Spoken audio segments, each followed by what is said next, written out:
Uwo. Each time Yulian said something, the Red Storm warriors chanted back in union. Then, let's go.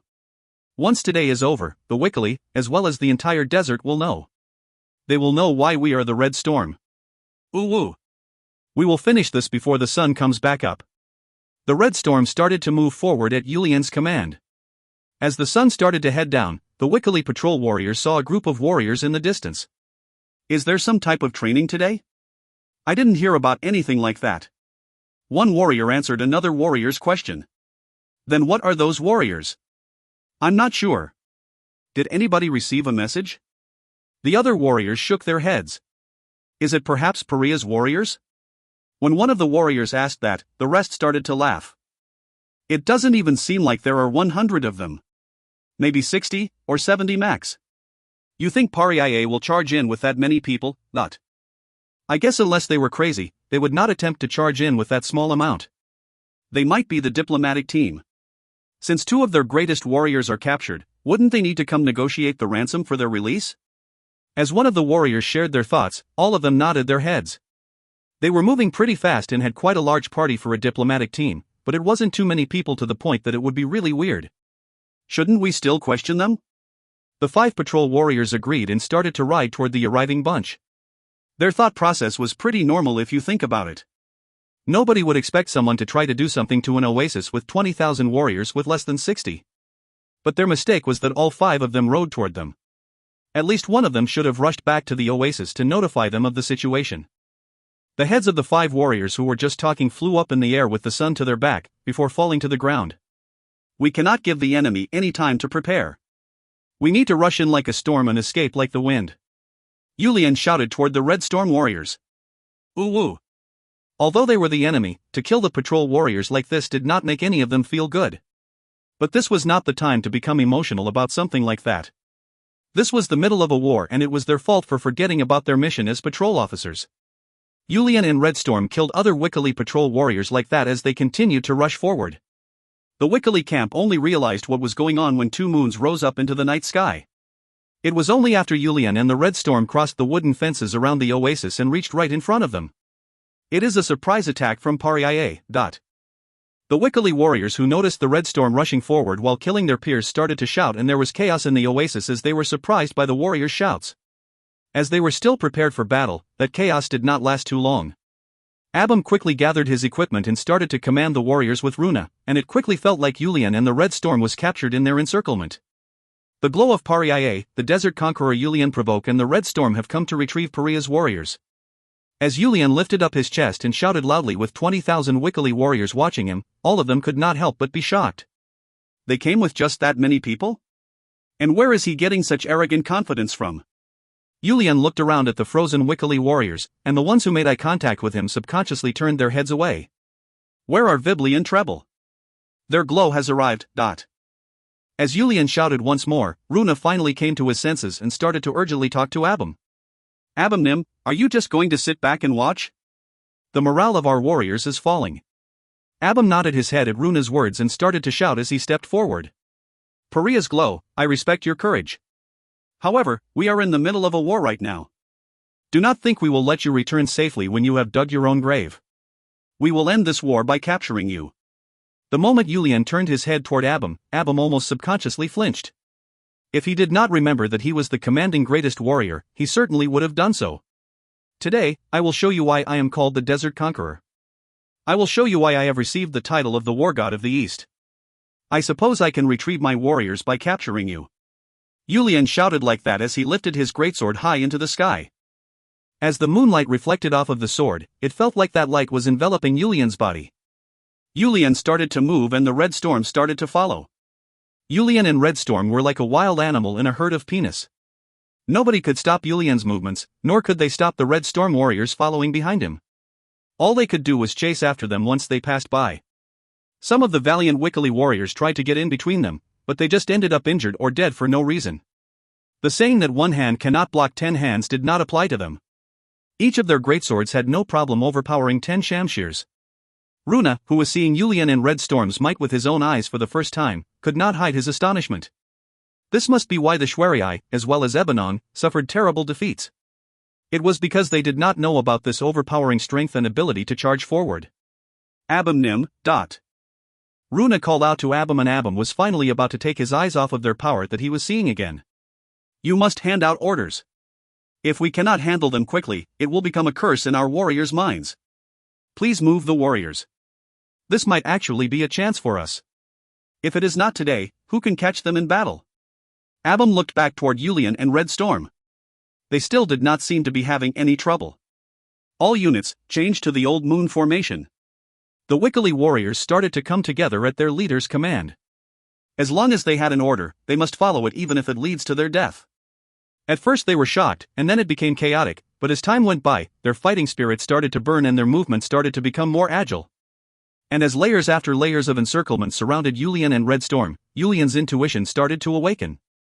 The enemy's movements, location, where they were the strongest, where they were weakest, all of those images were drawn in his head. Most importantly, the exit route that he needed was drawn as well. I am the glow of Paria. Yulian shouted at the top of his lungs as he ran forward to head toward that exit route.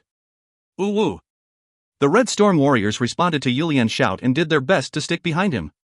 If you find any errors, ads pop up, ads redirect, broken links, non-standard content, etc., please let us know. Report chapter so we can fix it as soon as possible. Book 3 to 4.4 Yulian's Plan 3. Book 3 to 4.4 Yulian's Plan 3. The Red Storm's 4 horsemen, as well as a couple others, were already at the greatest warrior level. Although they still could not compare to the third-generation greatest warriors of Paria, they were at the level of the other greatest warriors. 2 to 3 Wickily warriors were falling at their hands each time. They really are amazing. Abam could not help but be marveled at the sight. No matter how strong they are, they will not be able to escape. As long as they are human, they will not have infinite stamina. Runa spoke as if he was mumbling to himself and quickly waved the flag to move the warriors. Although it looked funny that they were moving 20,000 warriors to handle less than 60 warriors, the opponent had that much value. Who knows, they might not be human. Runa was having some thoughts that were contradicting what he had just said, but quickly shook his head. Whether the opponent was human or not, they still needed to catch him. I must move as well. There is too much injury to the warriors. Wouldn't it be better for me to defend them? Runa urgently grabbed Abam as he started to speak. You cannot do that. I believe their goal is Abam. Abam could only watch the warriors being slashed with despair at Runa's opposition. As Runa mentioned, Yulian was aiming for Abam. He determined that Abam was the commanding greatest warrior as he was the first to step forward and wanted to catch him, but there were too many warriors in the way. As he continued to move here and there to avoid being completely surrounded, he was starting to get further and further from Abam. He even started to worry that the Red Storm warrior's stamina will fall before he could get to Abam. They were still moving vigorously, so that kind of worry was not needed right now, but they will eventually reach their limit. He needed to push forward even if it was reckless. Ho-ooh. Yulian took a deep breath. After that, once his body had enough ki, he shouted out loudly. One breath, that will be the end. The moment Yulian made up his mind, his movement started to change. Ooh. Like a flag fluttering in a hurricane, Yulian continuously started to swing his greatsword as he moved forward. If there was something in his way, he slashed and stabbed past it without lowering the speed of his perma. He was moving so fast that the Red Storm warriors were starting to fall behind. Abam, please escape. Runa shouted loudly, but Abam shook his head. This was an opponent who was showing great strength to fight him.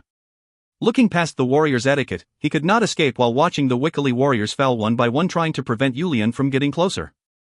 That was not something Abam's pride would allow him to do. Fine, I will think that I am dead and take you on. If we can catch you even at the cost of my life, we will win this war. Our Wickily will still have Runa. Abam started to let out a loud shout. Aha, come. I will not retreat. Uwaea. The Wickily warriors started to forget about their fear of Yulian and Red Storm thanks to the shout of their greatest warrior and started to increase their efforts. Yulian could not hear anything at that moment. Well, he could hear it, but it was so quiet that you could barely call it noise. The sound of his heart beating that was ringing through his chest and head was the only thing he could hear. The distance between Yulian and the warrior he was aiming for was not very far now. Yulian jumped off from his perma high into the air.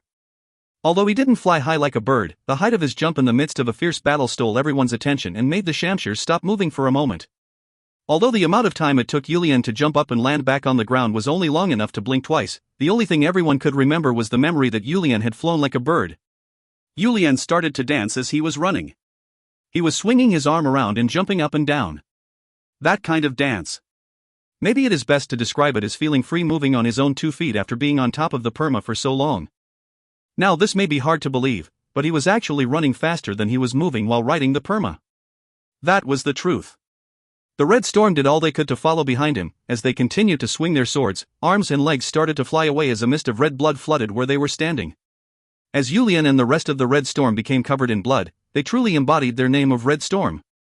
Yeah. Abum shouted toward Yulian, who had almost instantly arrived in front of him and ran toward him on top of the perma.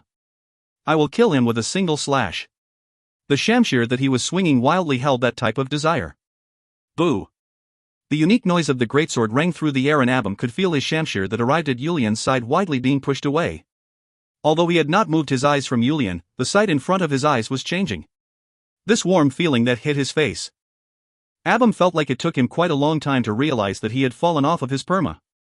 Yulian, who had broken the legs of Abum's perma, tried to get toward the fallen Abum, but the Wickley warriors protected him with their bodies.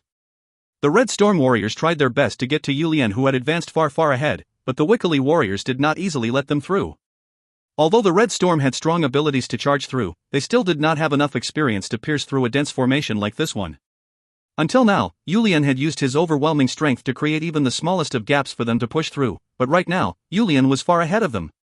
Warriors who cannot move end up being captured. The reason they were able to come so far was because they were running and Yulian was leading in the front. The Red Storm warriors continued to shout and used whatever strength they could muster, but as they were starting to become overwhelmed by the Wickley encirclement, they heard Yulian shout loudly once more. Ooh! My warriors, what are you doing? Come to me. It is time to show them your strength. Ooh! The Red Storm started to respond. They started to ignore the shamshirs and started to run forward. I will gladly take the hit from your shamshir.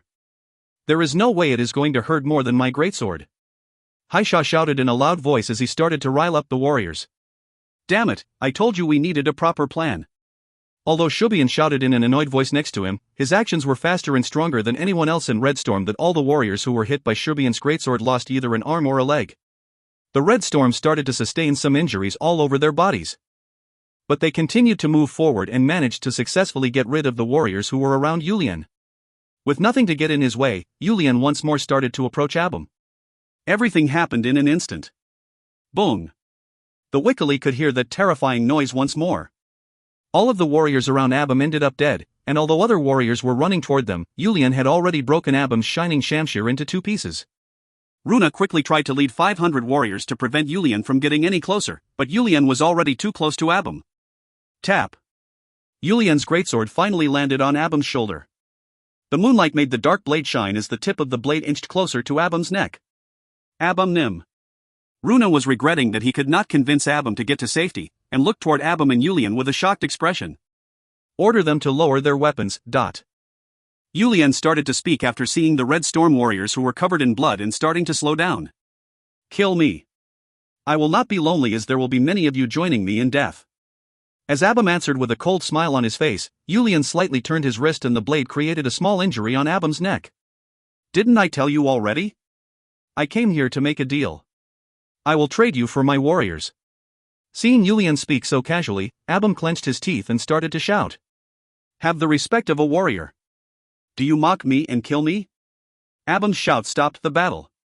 The Wickley warriors finally saw that their commanding greatest warrior was captured, and looked at each other with shock. What are you doing? I told you to kill them all. At Abum's shout, the Wickley warriors started to pick up the pace that they had slowed down.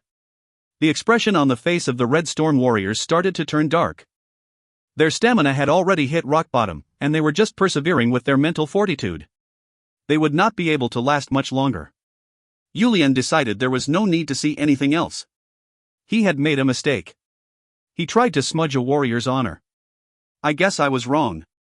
It will be hard to capture you. Then I will cleanly kill you. You will have died on the battlefield, and since we have ended up in danger for your life, I'm sure you will not regret it. Yulian's sword quickly went up and was right about to come down. But at that moment... Wait! Yulian stopped his sword at the voice and looked to his side. It was a young warrior who was not over 30 years of age. Well, his body was too small and did not have much muscles to call him a warrior. He might actually be a priest. All units stop. The lead flag started to move at the young man's voice, and the oasis instantly became quiet. He is an amazing individual. Is he another greatest warrior? As the young man in front of him had more authority than he imagined, Yulian was slightly surprised and carefully waited for the young man's next move. Runa, what are you doing? How will we protect an oasis without our commanding greatest warrior? I can only agree to his request. This is an order. Kill all of them right now. As you mentioned, if we do not take this opportunity, there will not be another one. Didn't you see it with your own eyes? We cannot defend this oasis without you, Abamnim. I also won't have the desire to defend it without you. What are you talking about, Runa? Do you think I would have remained here if Abamnim was not here? As Abam closed his mouth and glared at Runa, Runa continued to speak. There will be no problems even if those two greatest warriors are returned. Please do as I ask. As Runa said that last thing only loud enough for Abam to hear, Abam looked toward Runa with a complicated expression before lowering his head. I speak to the Pariah's glow. In return for letting the two greatest warriors go, release all of the Wikali prisoners. They say that a deal is advantageous for the one who agrees later. It is already too late. You must return the two greatest warriors as well as all of our warriors you have taken captive. Fine. Runa. Seeing Runa agree so easily, Abam loudly called out to him. What are you going to do if you let their warriors go as well? Runa spoke to Abam once more. Just trust me. We are just returning to the beginning. I was feeling a bit iffy about using such a scheme to catch such a large fish in the first place. All we have to do is properly capture all of them again. Iffy? He feels iffy after capturing two greatest warriors? Yulian was listening to Runa not with shock, but a feeling of admiration. You must be greater than you look, aren't you? As he subconsciously asked Runa, Runa looked toward Yulian and started to smile. How could I compare with the Pariah's glow and the warriors who came this far with just that many people? No matter how it goes from here, please take good care of me from here on. Thrilling! Yulian shouted loudly as his body started to shiver. Yulian and Runa, the two men's gaze made each other start to shiver. End of chapter 4. Next up. Runa Brink. A warrior who could not complete his coming-of-age ceremony. A warrior who could not even properly swing a shamshir. But in some aspects, his name was the same as fear itself. If you find any errors, ads pop up, ads redirect, broken links, non-standard content, etc., please let us know. Report chapter so we can fix it as soon as possible. Volume 2. Book 3 to 5.1 Metro arrives. Runa Brink. A warrior who could not complete his coming-of-age ceremony. A warrior who could not even properly swing a shamshir. But in some aspects, his name was the same as fear itself. Book 3 to 5.1 Metro arrives. That day, there was a prisoner exchange between the Pariah and Wikali tribes. 5,000 Wikali warriors. 3,000 Pariah warriors and the two greatest warriors. It was a trade that favored Pariah for sure. The two Pariah's greatest warriors that the Wikali had captured were warriors who could probably slash their way across 10,000 warriors. This really was like letting a wolf that you barely managed to catch go. The story about how Yulian had taken his personal group of warriors and caused havoc for the Wikali soon rang throughout the desert, and everyone clicked their tongues at Yulian's amazing courage and figured out why the Wikali would agree to such an unfavorable trade. Pariah's meeting of greatest warriors. We ask for punishment for making the glow do something that dangerous. The two greatest warriors kneeled in front of Yulian and their fellow greatest warriors. Victory and defeat were normal in war, but for two greatest warriors to be captured alive and have such reckless action happen to save them, Vibli and Treble really wanted to die. I have said that the greatest warriors will not kneel even in front of the glow. Please stand up. Seeing the two greatest warriors still not standing up, Yulian approached them and made them stand up before starting to speak. Think about all the merits you have gained for the tribe in the past as well as how many warriors have been recovered thanks to you. What kind of person never makes a mistake? Even in your defeat, you still have the qualifications to lift your heads up high. Yes. Greatest warriors Vibli and Treble. The glow is right. Who would ask the reason for your defeat? If it is something that defeated both of you at the same time, anybody here would have ended up in the same situation. So stand up. As Yulian and the other greatest warriors continued to urge them, the two warriors stood up with red faces, but still could not lift up their heads. Their defeat completely nullified the overwhelming victory they had achieved the first day. That was reckless of you. As the two greatest warriors returned to their spots, Again started to scold Yulian. Why would you decide to do such a thing? Again, as well as Vibli and Treble, who still had their heads down in shame, blamed Yulian regarding that aspect. Thankfully they had good results, but if it was the opposite, it would have caused a serious incident for Paria. I can only think that the glow still does not understand the importance of your position. Stop. I understand the feelings of all of you greatest warriors. However, I was sure of my victory, which is why I decided to take those actions. Furthermore, if I did not do that, there was the fear that we would no longer be able to head toward our dream. As a result, I will not hear any more scolding. Yulian's words and actions were starting to take a majestic air as the days went by, so the greatest warriors could not nag him about everything that he did wrong as they did in the past. All they could do was constantly warn him so that it became engraved in his heart. I hope that you will all put in your best effort to take down the Wickley from here on out. It is a clean slate. We should also start hearing news regarding the Wickley's central oases soon. We do not have to wait much longer. All of their faces became happier at Yulian's words. They definitely needed to win this war, and they were using all possible methods to achieve it. Hurry up and fold the sail. Is this your first time doing this? Is that all you can do? The original crew members were berating the warriors from all over the ship. They had trained enough and were properly doing the actions they were taught until now, but no matter how well they did, the original crew members were not going to stop their berating. In some aspects, none of the things they were saying had to be said, but this was all done so that the warriors would be cautious. It served to prevent unnecessary accidents in the future. The 10 desert runner ships each stopped at the end of the quicksand river. Since it was not a port, stopping a ship on the flowing quicksand required high levels of skill, but the original desert runner crew had been maneuvering the quicksand river for over 10 years. They could easily determine where the flow was strong and weak, as well as where it was not flowing at all, so it was not very difficult. All right. The ships that are ready to unload can start first. Once Greatest Captain Thryger's order fell, large wooden planks were lowered from the ships and ballistars were used to shoot those large arrows deep into the sand. Once that happened, there were thick, tight ropes between the ship and the sand. Under them was the quicksand river. If they made a mistake, they would be killed before anybody could help them, so each warrior carefully disembarked one by one. Greatest Warrior Metro. Thryger called toward Greatest Warrior Metro who had come with him. What is it, Greatest Captain Thryger? I will pass the commanding Greatest Warrior flag to you. My mission ends here. As Thryger handed the small red flag over to Metro, Metro received the flag as he started to speak. I, Metro, have received the commanding Greatest Warrior flag. You have worked hard until this point. It was nothing. I spent my whole life in the ocean and now I just roll around in this quicksand river. I received a title matching that of a Greatest Warrior, but I know nothing about fighting on land. You are the only person in the desert who knows the quicksand. It is a deserving title. Thank you for saying so. Anyways, I hope we are not too late. Metro laughed at Thryger's concern and started to speak. They are an enemy we can use normal methods to defeat. It is only because we are trying to lower our casualties that we have to use such methods. This is enough. Then I shall return to Paria and prepare to move the new batch of 5,000 warriors and rations. I understand. But I feel like we will not need those 5,000 warriors. I hope that is the case. That would be very good for us. Ha ha ha. Ha ha ha. Then I must make my leave. I understand. I look forward to hearing news of your victory. Thryger ordered the crew to board the ships once more. It would be great if they could go along with them, but the truth was that they would be no help.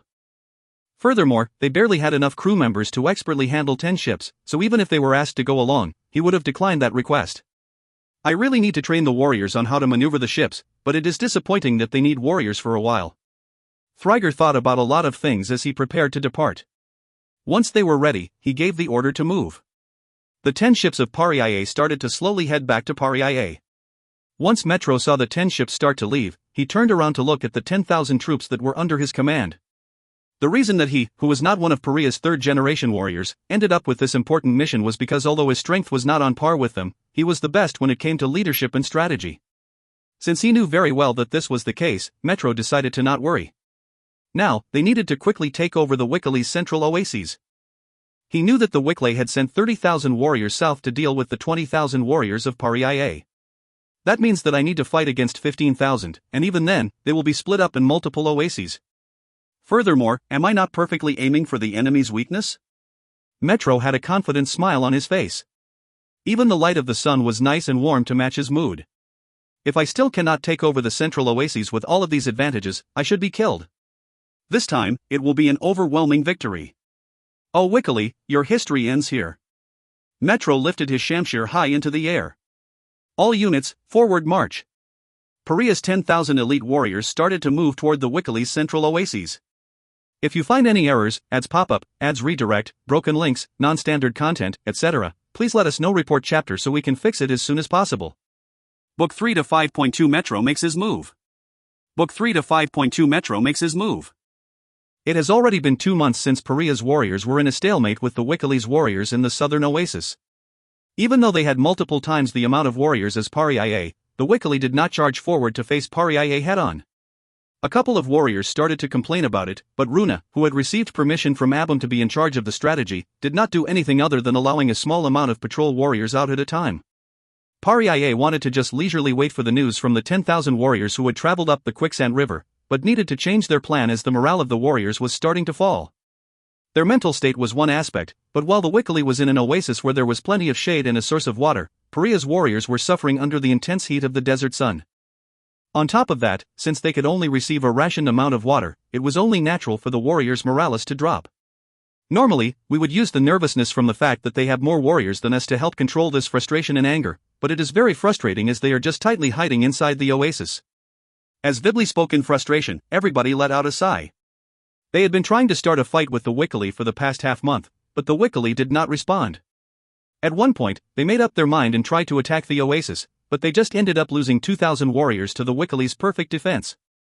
They even tried to use smaller amounts of warriors to launch surprise attacks to disrupt the enemy, but Runa knew that Pariah's warriors would not dare to barge in and had the warriors rest in shifts. This really was what you would call a situation where you could not do anything. Let's try charging at them with our full force once more. If we stay like this, the warriors would lose all motivation and will fall over before we even start to fight. As Treble shouted with frustration, Again tried to calm him down. Do you not remember our last attempt? Night raids, fire attacks, even the Glow and Red Storm's strong charge was not enough to break past their first layer of defense. Then you want to just sit back and watch? Do we have any other method? The enemy has already prepared perfectly. Honestly speaking, even if Metro takes the central oases and we pincer them from both sides, I don't think they will fall easily. Vibli continued where Again left off. Based on our spies, there are also enough food in that oasis to feed 50,000 warriors for 2 years. Doesn't that mean our plan to cut off their supply line is useless? Treble came up with another idea. If it's going to be like this, why don't we get some reinforcements and attack them at full strength? Or switch some of our warriors? Impossible. We would need to retreat to do that. As multiple greatest warriors continued to throw out impossible suggestions, Yulian stopped them as he started to speak. But as greatest warrior Treble has mentioned, if we just sit here like this, the morale of our warriors will hit rock bottom. It is not like we can just temporarily retreat to our oasis. If we disappear from here, the 10,000 warriors in the center will be in danger. Yulian thought long and hard before starting to speak again. What if I take the Red Storm and break into the Wickely once more and we use that chaos to attempt a full assault again? All of the greatest warriors opened their mouths at the same time. That is not an option. A shocked Yulian scratched his forehead before continuing to speak. Wouldn't it be okay to just charge a little bit while they have their attention diverted to me so that we can let the warriors let out some stress? Vibli coldly responded. That will not work. Do you think they will just let you do as you please again? Last time, it worked because it happened in the center of the oasis and the warriors could not surround you very well. Honestly, it only worked because it was just the Glow and Red Storm. But if you try to do it again, you will be noticed hours away from the oasis. If they know you are coming, even if it is Yulian Nim and Red Storm. Vibli started to trail off before shaking his head and continuing. You won't stand a chance with just that number. It will be a meaningless attempt. Also, do not forget that they have at least 10,000 more warriors than us. We can't do this, and we can't do that. Then what do you suggest? Vibli let out a small sigh at Yulian's question and just shook his head. Usually in situations like this, they would retreat and wait for the next opportunity. But Yulian's desire was extremely strong, and as he mentioned, if they did not seize this opportunity, it will be difficult to get another chance like this in the future. If they didn't take this opportunity, there will be other wolves looking to feed. They didn't even know whether those wolves will bare their teeth against the Wickley or against them. He really is an amazing human. I thought he was amazing from the first time I met him. Treble grumbled as he thought about Runa. I don't know why such an individual has remained unknown until now. I would have never expected for there to be such a warrior. From what I hear, he received permission to be the lead strategist from commanding greatest warrior Abam.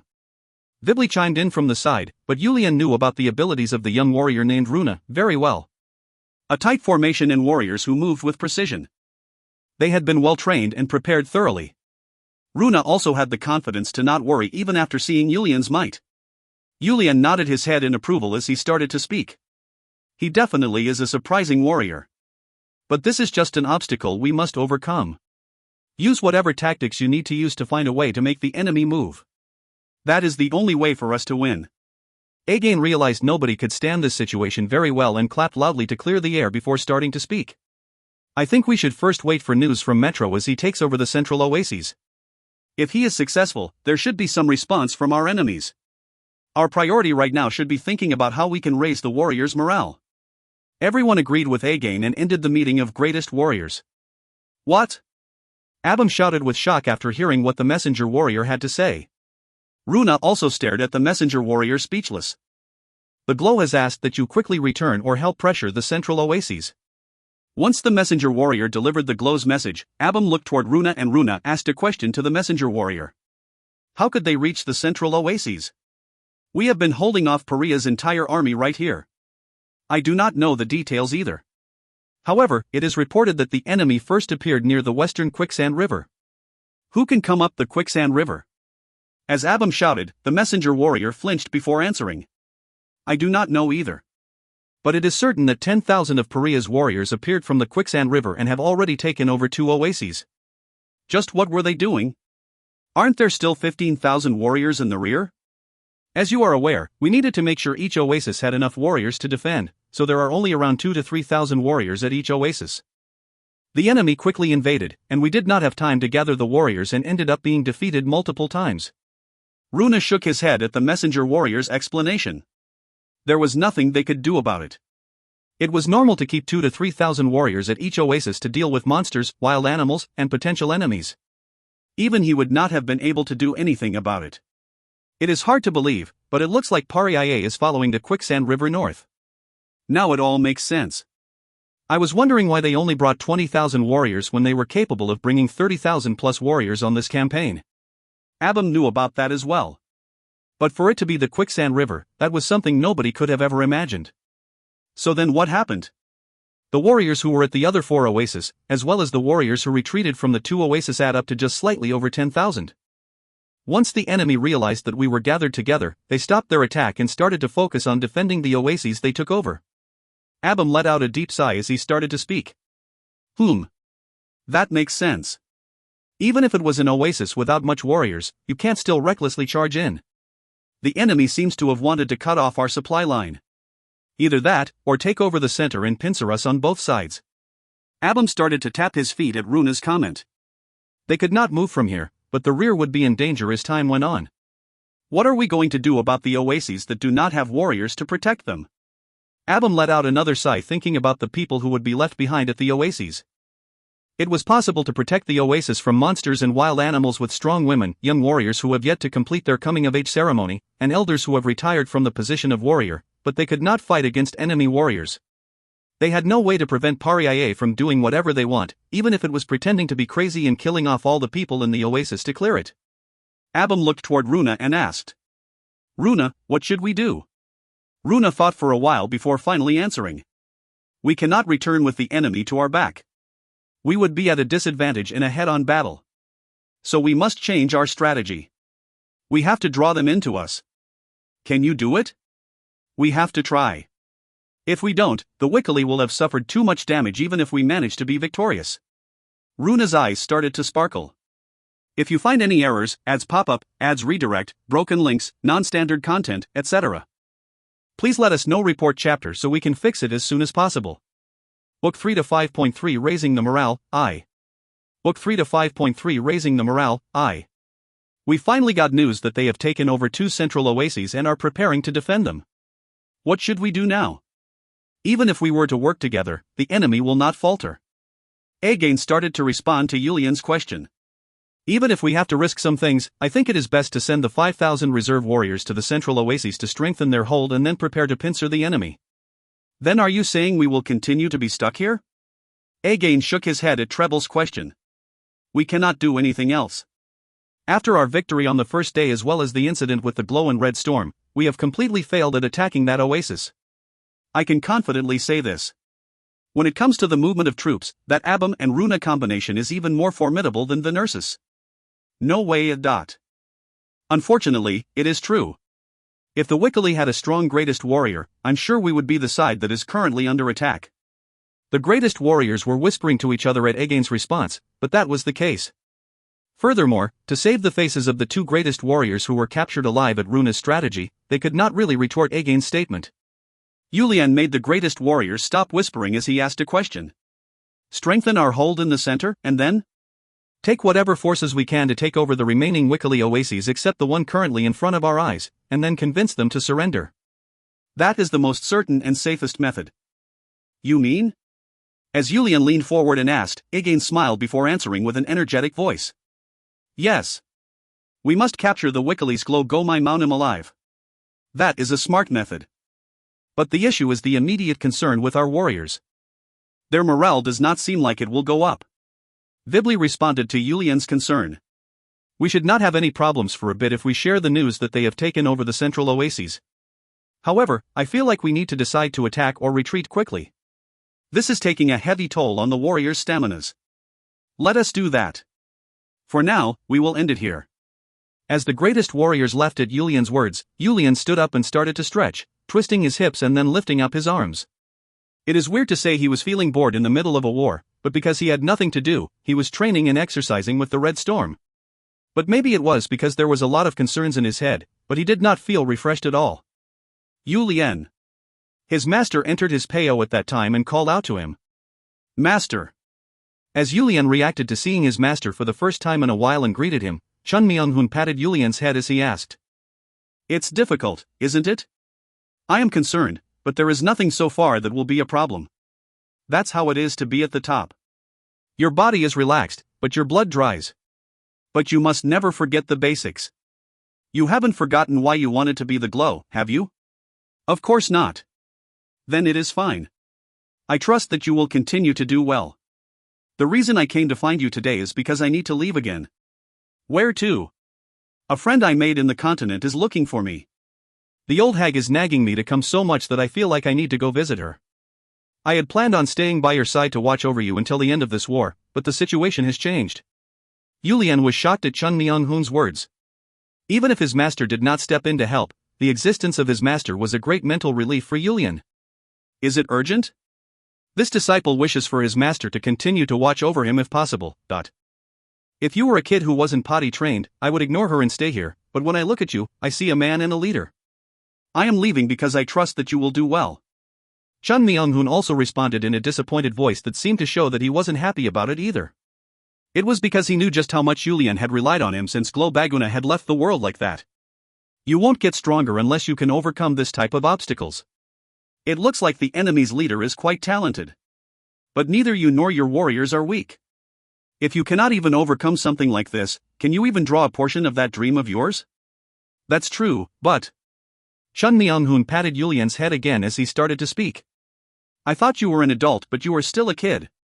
Yulian could not say anything about Chun Myung-hun's comment and just lowered his head. A man needs to be strong. You are not going to disappoint your master who thinks you are that kind of strong man, are you? Yulian lifted his head up to look at Chun Myung-hun as he responded. Of course. Has this disciple ever shown you a disappointing sight?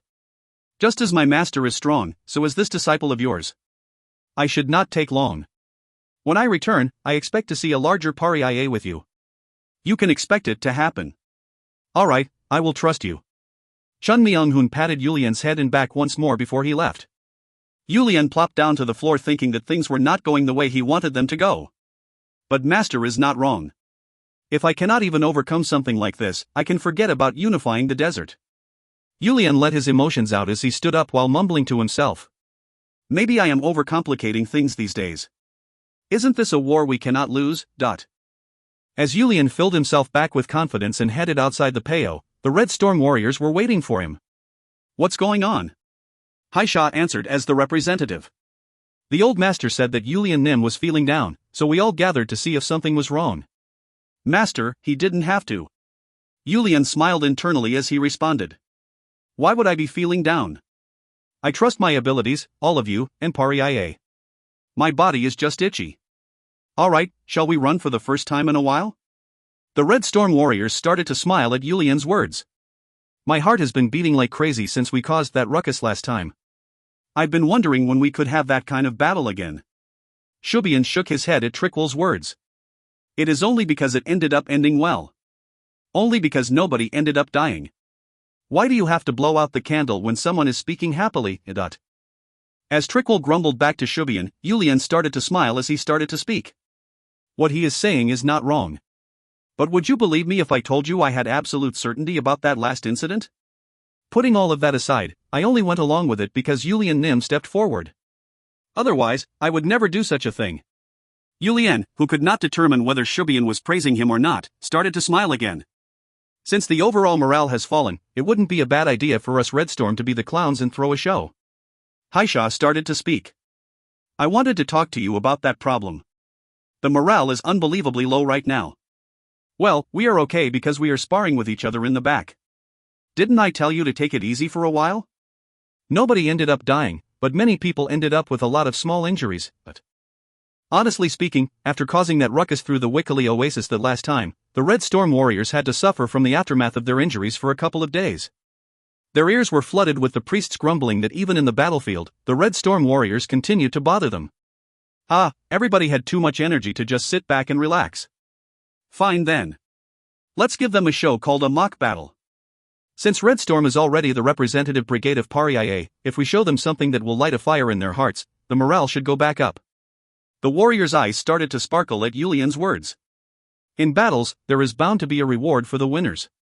At Trickwell's request for a bet, even Thrint, who was quietly sitting there, started to get a glow in his eyes.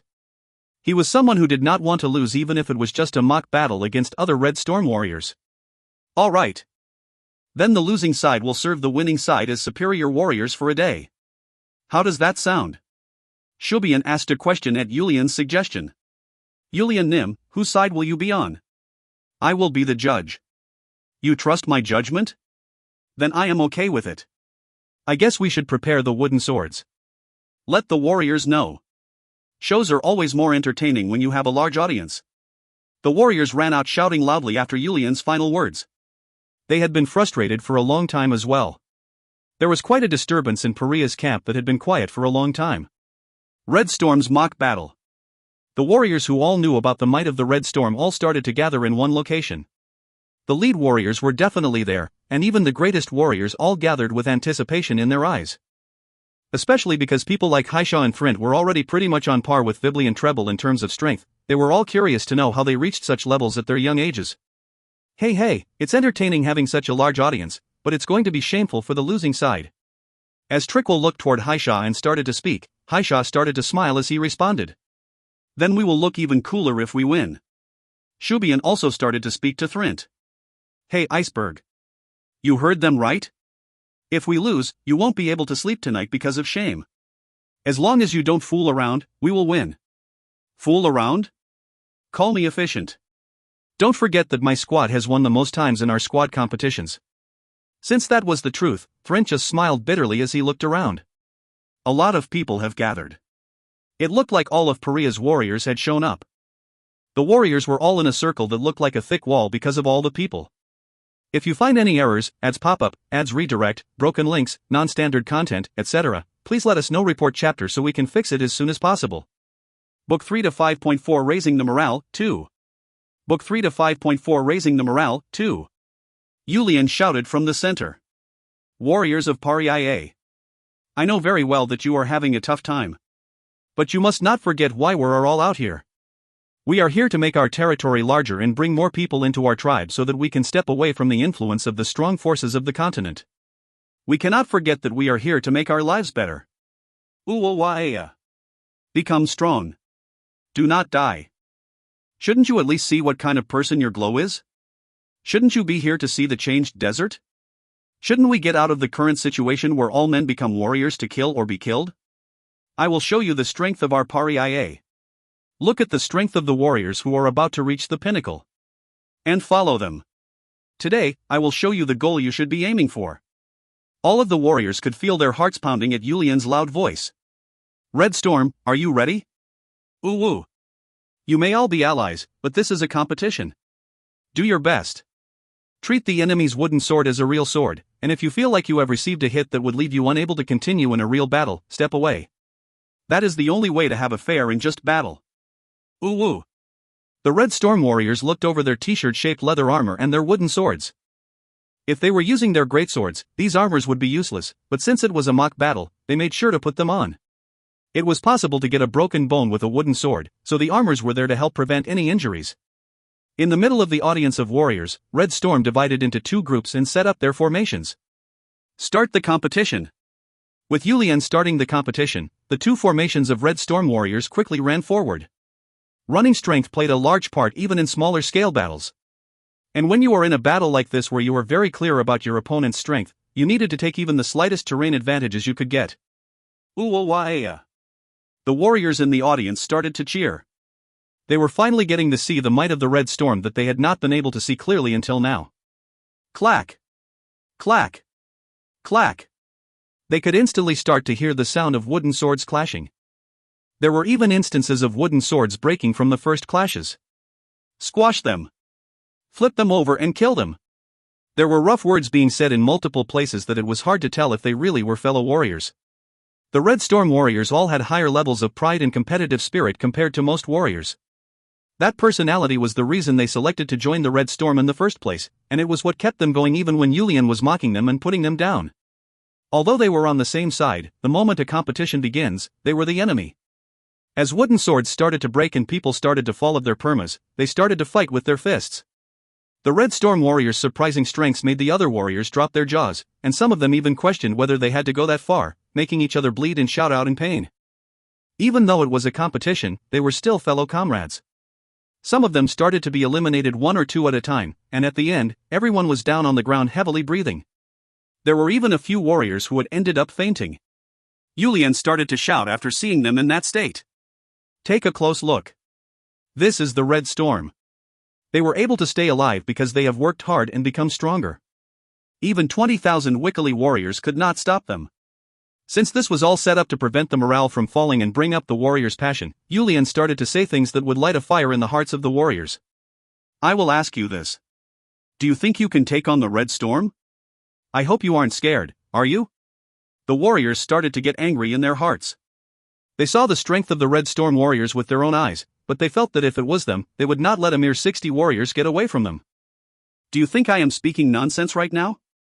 If you can't even get past the Red Storm warriors, do you still think that you are strong? Their commander was suspicious about their abilities. There was no greater mockery than this. And Pariah's warriors were not calm enough to just take such mockery quietly. After all, these were the warriors who never lost their will to fight even in the long wars against the Shwerii. We will kill the Wickily. And we will make the Glow apologize for making such remarks. Again saw the expressions on the faces of the warriors and quickly stepped forward. It was because he realized the purpose of this show today. Again continued to show in a loud voice. Doesn't this make all of you angry? The warriors all turned their gazes to Again. Our Glow is doubting our strengths. I am extremely frustrated at that. I will show him. I will show him my strength. Are you all just going to sit back and let him continue to doubt? Dot. The warriors started to shout in one voice. All of their gazes turned toward Yulian. It was as if they were asking him to give them a chance to fight. Yulian stepped it up and continued to speak. If you show the same amount of courage that the Red Storm has shown, I will believe you. But I will not believe the warriors who have expressions full of fatigue as you do right now. Oh. Show me with your actions. Your time will come soon. Our warriors have taken over two of the Wickily's central oases. They will cut off the enemy's supply line. If we are continued to be pushed back even in such a situation, doesn't it mean that we have lost? The warriors hesitated for a moment, not sure whether they should cheer or rag on Yulian. The warriors knew as well. They knew what it was like to get your supply line cut off and to be pressured from the back. Let's win. Your glow will always lead from the front. All you need to do is follow. Uwawaya. The warriors started to cheer once more. As Again approached him, Yulian whispered in a quiet voice. You're making me into the bad guy. Didn't you make up your mind to be the bad guy before saying all of those things? If you're going to do it, might as well do it right. That was why I gave you some help. I guess all of their anger will be directed toward me for a while. Ho ho ho, in return, their morale should not fall any further. Looking at the smirk on Again's face, Yulian ended up smiling as well. No matter what, things ended up the way he wanted it to go. Yulian and Again both turned their heads toward the Wikili oasis at the same time. The Wikili meeting of greatest warriors had currently continued a marathon meeting of 6 hours because of Runa's last suggestion. Remove 10,000? Yes, Abumnim. Many of the greatest warriors disagreed with Runa's words. We are able to persist because of the prepared defenses as well as the numbers advantage. If you remove 10,000 from here, we will not be able to last. I do not understand why the person who said we should avoid a dangerous field battle is now saying we should remove 10,000 warriors. If Paria attacks us while those 10,000 are secretly moving behind them, we may end up in a very dangerous situation. Abum lifted up his hand to stop the discussion and asked Runa a question. I want to know what you are thinking. We have already lost 2 of our central oases and the enemy is already preparing their defenses for those oases. We can't just sit back and watch like this, can we? Everybody agreed with this much. Wasn't that why they had discussed retreating from here to merge with the warriors in the center? But it was Runa who was completely against that idea, which was why they were even more confused about Runa's suggestion. Even if we retreat from here and merge with the warriors in the center to pressure Paria, it is possible that we will end up being pressured from both sides. It is possible for us to leave the minimum number of warriors here to defend, but the question becomes whether they can prevent the Paria warriors in front of us from getting past them. Is there anybody here who is confident that they can successfully defend with 10,000 warriors? The greatest warriors could only turn red and let out some fake coughs at Runa's question. They were not confident. They had to put aside their pride and make an unbiased opinion about it because if they ended up losing 10,000 warriors for no reason, that would really be the end of the Wikili. I can confidently say that I would be able to defend with 10,000 warriors, but how quickly can you take back the central oases with the remaining warriors? If you cannot take it back within 3 months, Paria will send reinforcements even if it puts them in danger elsewhere. Time has not been on our side since Paria took over the central oases. Runa had determined that they would not be able to take back the central oases quickly. Paria's warriors had defended their oases against that Venersis for over 10 years. Their defense really was flawless. That was why he has been thinking that he needed to be the one to go. Right now, Paria knows that time is on their side, but their morale has to be falling. We need to use that to our advantage to hit Paria with everything we have, before retreating and taking back the central oases. In order to do that, we need to send 10,000 warriors to move behind them. Will they just sit back and watch us do that? The enemy does not know where we will move from, so if we make some movements, their focus will be directed to the oasis. As long as the enemy is not dumb, they will know that they cannot win in a battle where the enemy has 10,000 more warriors than they do. They will plan some kind of scheme to help them. If you head about half a day past Paria's current location, there is a location that would allow them to launch such a scheme. All we have to do is ambush them when they get there. The eyes of the greatest warriors started to sparkle. Runa's plan had a decent chance for success. Amazing. One of the greatest warriors gave Runa a thumbs up as he said that, and Runa started to smile. Abumnim and I have been preparing for a war against Paria for many years now. Can't you tell based on the amount of food that is currently stored in the oasis? Everything around the oasis is already in my head, so this much is nothing. Ha! Abumnim, you really have an amazing lead warrior. I also cannot stop admiring your foresight to have prepared for this war far in advance. At the other greatest warrior's praise, Abum let out a laugh as he answered. Kakik, everything came out of Runa's head. We suffered quite a bit to prepare, but I did not expect it to be used like this. As the atmosphere in the Peo turned better, Runa started to speak once more. If you will allow me, I will like to personally escort the greatest warrior there. Of course. We will do as you say. Then what should the rest of us do at the oasis? Please start to make it look like you are preparing to face them head-on. If you do that for a couple of days, Paria's greatest warriors are wise and will not want to engage in a disadvantageous battle. As a result, they will perfectly fall for our trap. Runa's true feelings could slightly be seen. He was blaming the wickedly greatest warriors for being a bit useless. But nobody seemed to have noticed that as they were still happily chatting with each other. It's not surprising. Our wickedly has been peaceful for too long while Pariah has constantly been at war. Runa was shaking his head internally as he had a bitter smile on his face. If you find any errors, ads pop up, ads redirect, broken links, non-standard content, etc., please let us know. Report chapter so we can fix it as soon as possible. Book 3 to 5.5 The Battle. Book 3 to 5.5 The Battle. The wickedly have started to move. Treble shouted as he ran toward Yulian, who was talking to Pear. They can't just leisurely sit back since we have taken the center. How are they moving? They have come out of the oasis and are starting to set up a formation. Wouldn't that mean they want to face to us in a direct battle? Then we should prepare as well. I leave it to you.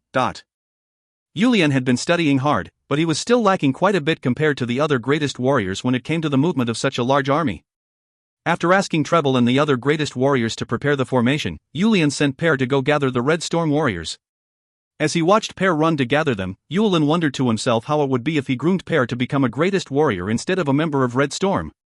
They will be moving around to other external areas in the future, and their army will continue to get bigger and stronger. I would feel relaxed if Pear is defending the capital while I am out at war. Pear will be reliable since his strength is not lacking in comparison to any other greatest warrior, and it is always good to have a lot of greatest warriors. The deciding factor for Yulian's decision was that Pear was having a hard time connecting with the Red Storm warriors. He hoped that Pear would quickly get along with them and become a leader in the Red Storm, but it did not seem to be easy. Honestly speaking, he had expected it to be difficult because Pear's weapon was different than the rest of Red Storm, but not to the point of Pear being alienated like this. I may have had the wrong idea in the past. Pear is more fitting to be a greatest warrior who leads thousands of warriors, and it is probably more his style as well. If you realize that you are wrong, all you have to do is fix it. Yulian quickly made up his mind to have Pear train under Again instead of with the Red Storm. Once the Red Storm warriors gathered, Yulian started to speak. The wickedly have finally started to move. The Red Storm warriors' eyes started to sparkle. I presume you all know what we need to do without me saying anything.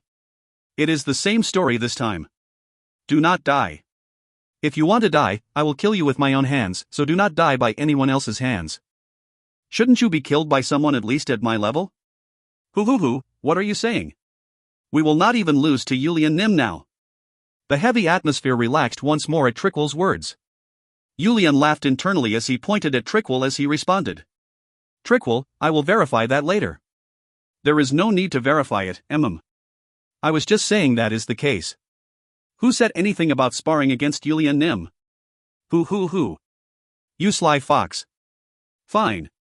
I guess I said something useless. Then we will just do as we have always done and push forward. Yes. Push forward. The warriors responded to Yulian's words.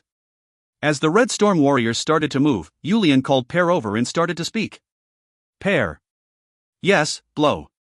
You must become a greatest warrior. Stick next to greatest warrior Again from here on. Watch how he moves and how he leads. Take note of everything he does. I will let greatest warrior Again know about it, but... Pear stared at Yulian for a moment before bowing his head and responding. I understand, Blow. Pear, learn quickly. A time when we will not have enough greatest warriors will arrive soon. Pear wondered just how far ahead his brother was looking as he nodded his head again. After giving commands to everyone, Yulian packed his greatsword and got on top of his perma. If we fail to get an overwhelming victory again, this war will become difficult. Yulian made up his mind to run around a little more in this battle and started to move his perma. The wickedly warriors were shouting and the many flag warriors were moving left and right as if they were going to move at any moment, but in reality, they did not move at all. Thanks to that, Pariah had some time to discuss strategies for taking on the wickedly. Egan prepared all of the preparations and went to look for Yulian. The other greatest warriors are inspecting the formations. Since we have no chances of success in a direct battle this time, I think it would be best to slowly retreat a little by little. Pariah was currently over 10,000 warriors less than the wickedly. Of course they could make up the difference if they called up the warriors protecting the oases, but the things Again was saying right now were obvious. Where have you decided to fight? Yulian was sure Again would not recommend a retreat without a plan. Again must have been looking for a location to handle the difference in number. Yulian knew that Again had been making a lot of preparations for a direct battle. We will divide the army and repeat a hit-and-run tactic, to the point that the enemy is chasing us back. About half a day's distance from here is a location where we have dug ditches and filled them with black water. Once we drag them there, the archers will be waiting to fire their arrows, but the important thing is to retreat without having too many casualties and creating enough distance for the enemy to have to work hard to chase after us. Seeing Yulian quickly understand his intentions and verifying the details, Again nodded his head. Yes. In order to do that, we need the strongest warriors in the front. I have already prepared the veteran warriors. The Red Storm and I can be the vanguard. Again started to tell Yulian a lot of potential dangerous situations. He knew just how strong this young glow in front of his was, but he was not on board with the glow taking the vanguard in such a dangerous situation. You must be cautious and even more cautious. You must not end up encircled by the enemy and pay attention to the signal. You do not need to worry about that. Haven't I told you already? There is a weird intuition that kicks in during battle. If it was not for that, I would never put the glow in the vanguard. Please do not lose that intuition and pay attention to your surroundings. This time, it is a battle in a large battlefield where the Wiccoli can gather speed. If you end up surrounded, even the glow and Red Storm will not be able to last long. At Again's continued worrying, Yulian smiled before tapping his chest. Please try to trust your glow a little more. I trust you, very much. The two men gazed at each other, with eyes full of boundless trust for one another. Again was proud of his glow, and Yulian was thankful that such a warrior was part of his army. Then I will continue to prepare the warriors. Please take 5,000 warriors and stand in the vanguard. Vibli will be with you. Greatest warrior Again should be careful as well. If we can get a decent level of success in this battle, the Wiccoli will end up falling to us. We must give our best. Again respectfully bowed to Yulian before turning his perma around. Shall I prepare as well? Yulian stretched out his arms as he mumbled to himself. Why would the enemy be here? Seeing the Wiccoli warriors charge at them as if they had been waiting for them, Again let out a voice of despair. The enemy should not have been here. He didn't know just how far they must have gone around to reach here, or how they were able to accurately know about this area. Paria, who had been planning on drawing the Wiccoli warriors here and launching fire arrows at them, ended up suffering under the same fire arrows. The flying fire arrows. Retreat, all units retreat. Again quickly ordered the retreat, but flames were rising up from multiple locations. Put out the fire. Save me. Even the valiant Paria's warriors were shouting left and right, as if they could not handle the pain from their flesh burning. The enemy had already prepared a perfect formation. Paria's warriors had no choice but to be completely defeated. The warriors who were trying to avoid the fire and retreat lost their lives to the Wiccoli warriors' shamshears. Again did all he could to gather the warriors and fight back, but they were seriously lacking in number, and Paria's warriors were already in chaos, that there was nothing he could do. As they were helplessly being defeated, Yulian was heading over with the rest of the Wiccoli warriors chasing after them. Merge! Before the formation ended up in more chaos, Again decided to merge with Yulian's vanguard unit and shouted loudly. Yulian already knew something was wrong based on the smoke he saw in front of him, but he was currently being chased. Thinking that there would be more casualties if they turned back right now, he did not lower his speed and continued forward. Once he saw the Wiccoli warriors chasing behind Again and the main army, his world turned black. They were surrounded on both sides. Furthermore, the moment the vanguard unit he was leading merged with the rest of Again's army, the formation will end up in a mess. Red Storm will turn around and fight. Our goal is to earn as much time as possible. As Yulian shouted with the goal of earning some time for the greatest warriors to fix the formation once they merged, the rest of the Red Storm turned their permas around and followed after him. The strength of the warriors dashing forward on their permas really was strong. There was no issues killing them, but it was true that it took more effort than last time. Abam ordered 5,000 of the warriors to continue chasing Paria's warriors, while ordering the remaining 5,000 warriors to surround Yulian and Red Storm. He was planning on washing away the shame from the past incident. Although the situation was definitely different than last time, Yulian and Red Storm did not end up surrounded. Since there was initially some distance between them, they were able to speed up a bit.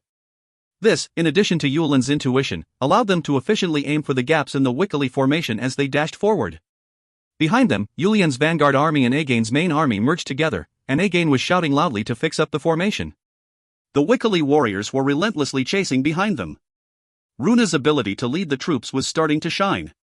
He put a small vanguard unit of only 500 warriors with the remaining main force dashing right behind them to cause chaos in Paria's unprepared formation. The worst day for Paria had started. 16th day of the 4th month in the year 256 of the continental calendar. This day will go down in Paria's history as the worst defeat they faced since Julian became Paria's glow. Only 5,000 warriors ended up surviving out of their initial 14,000 warriors. It was such a brutal, no, disadvantageous battle that the number of warriors who ended up as prisoners was less than 3,000. Triquel, as well as 9 Red Storm warriors perished in battle. Greatest warrior Treble perished in battle. This battle made Paria, who had started to become confident, hesitate about their next move, and gave rise to the genius known as Runebrink. End of chapter 5. Next up. The decisive battle. He knew it was reckless. But he could not retreat. He needed to make 20,000 warriors stop with just 3,000 warriors. If you find any errors, ads pop-up, ads redirect, broken links, non-standard content, etc., please let us know. Report chapter so we can fix it as soon as possible. Book 3 to 6.1 Grief. The decisive battle. He knew it was reckless. But he could not retreat. He needed to make 20,000 warriors stop with just 3,000 warriors. Book 3 to 6.1 Grief. Call greatest warrior again. Julian's face looked like he had lost a lot of weight in the one day since the defeat as he came out of his peo and looked for Again. Again, who came into Julian's peo, did not look any better. Again was thinking that this terrible defeat was his fault. It made him feel even worse, thinking that they would not have faced such a defeat even if they fought against the Wickley in a head-on battle. Lift up your head and open up your shoulders. You are Paria's strength and pride. You will affect the other warriors if you walk around like that, greatest warrior Again. Again clenched his eyes shut at Julian's words. He was embarrassed. He was so embarrassed he wanted to die. It was my fault. A terrible mistake that I would have nothing to say as an excuse no matter what you say. If the opponent was Venersis, this type of defeat would not have happened. Even though I knew the opponent was at that level, I subconsciously looked down on him. It is my fault for taking it easy with our patrol warriors. You only went ahead with the plan because I, along with all of the other greatest warriors, agreed to it. This is just the result. Our enemy fought really well, nothing more, nothing less. Confidently open up your shoulders. Even if you had made a mistake, you must do that. A long sigh was coming out of Paria's 100 battle veteran, Again, whose name was known throughout the desert. Another round of remorse filled his heart, knowing that he even lost Treble, who he had worked together with for the last 30 years, in this last battle. Return to Paria. What? Ah. No. Again opened his eyes and started to respond to Julian's words before stopping as a thought lit up his head. Someone needs to take the responsibility for the defeat. Again was thinking that Julian was relieving him of duty to take responsibility for the defeat. But Julian's following words were not about that. Return to Paria and gather more warriors in addition to the 5,000 we have in reserve. Other than the oases that are on the border with the Schwerii, gather as many warriors as you can from the rest. What do you mean by that? Julian clenched his teeth once before responding. It is not like we can just retreat like this. If we give up like this, even Metro, who has taken over the center of the Wickley oases, will not be able to last. I understand Glow's will, but it will take too long. Do not come back here, but go directly to the center. Since greatest warrior Thriger has already gone through that path once, he should be able to shorten the time even more. Greatest warrior Metro should have also determined the fastest route from the Quicksand River to the central oases as well. But Metro will still not be able to last the amount of time it takes for us to return. I will order greatest warrior Metro to move north, taking all of his warriors with him. He will be doing his best to avoid the Wickley warriors who will move up from here. Again continued to voice his concern at Julian's words. The question is whether he will be able to last the full duration of my returning to Paria and taking the warriors. They will not have a stronghold if they abandon the oasis they have taken. They also will not be able to rest peacefully because of the large number of enemies. I will hinder the enemy from moving north as much as I can. He will need to take over the other oases as he moves north. There shouldn't be more than 20,000 enemy warriors left up north. What? How will you do that? 3,000 warriors have a very low amount of restrictions. We will be able to move forward without worrying about what is behind us. Are you saying you plan on cutting through the enemy? No, more of a hit and run. If 20,000 warriors are moving, they can't help but move slowly. If they split into smaller groups, then they will need multiple supply transports. We just need to catch all of those supply transports. It made sense. If they could hinder them like that, they would be able to create time for Metro, as well as give him time to return to Paria and head for the center of the Wikali oases. Again nodded his head and answered. I will do as you said. If you wait just 1 month, I will make sure to get there. It took them a whole month to get here with 20,000 warriors, but since only Again and a couple guard warriors will be returning, they should be able to return to Paria within 20 days if they ride quickly. Then it should take about 10 days to take the warriors and head up the Quicksand River. So just 1 month. I will hold the enemy back as much as I can. I'm sorry, Blow. It is because of my mistake. Do not let this defeat bring you down. Didn't you say winning and losing happens all the time in war? We just have to return the same to them. I understand. Then I will leave right now as each second is precious. Please work hard. Once Again left, Yulian called Vibli and the other greatest warriors and shared his thoughts with them. There were some concerned voices, but there was really nothing else they could do right now. We have 3,000 remaining warriors. The 4 of you greatest warriors can split them up and move individually. You can think of it as different specialty teams. I'm sure I don't need to say this, but do not fight against the enemy. Hinder them as much as you can, and prevent them from moving north. Make the warriors feel a sense of revenge and mercilessness. This next month will be a very difficult month as Greatest Warrior Metro moves north with success and Greatest Warrior Again takes the reinforcements up the Quicksand River. Please warn the warriors about this in advance. Even without Yulian's urging, the greatest warriors were all 100 battle veterans. They were already coming up with plans in their heads about how to move and how to hinder the enemy. It has been a while since I moved with a small group like this. It has also been a while since I've been able to fight freely with my brandy stock. Vibli answered calmly, but his heart was fired up. If it is a special team, he would be able to fight as well and remove the shame from his last defeat. Since he had been a greatest warrior for a long time, he had not been able to fight much because he was tied down commanding the warriors. He was able to swing his brandy stock during battles of greatest warriors, but even that opportunity was gone once Venursus ended up being their enemy. But now, he was able to show everyone why he had the name of Angry Brandystock. The other greatest warriors were feeling the same way. Yulian encouraged the greatest warriors one more time before sending them off and started to head out as well. The Red Storm's mood was as low as it could get. This was the first battle they had ever lost their comrades. They even lost a huge amount of 9 of them at once. Even when they faced 20,000 warriors with just the Red Storm, none of them had died. Although they were surprised and in unfavorable conditions, they could not believe the fact that 9 of them had died. They knew they didn't need to grief warriors who proudly died fighting for their tribe, but their hearts were not letting them do that. Damn bastard.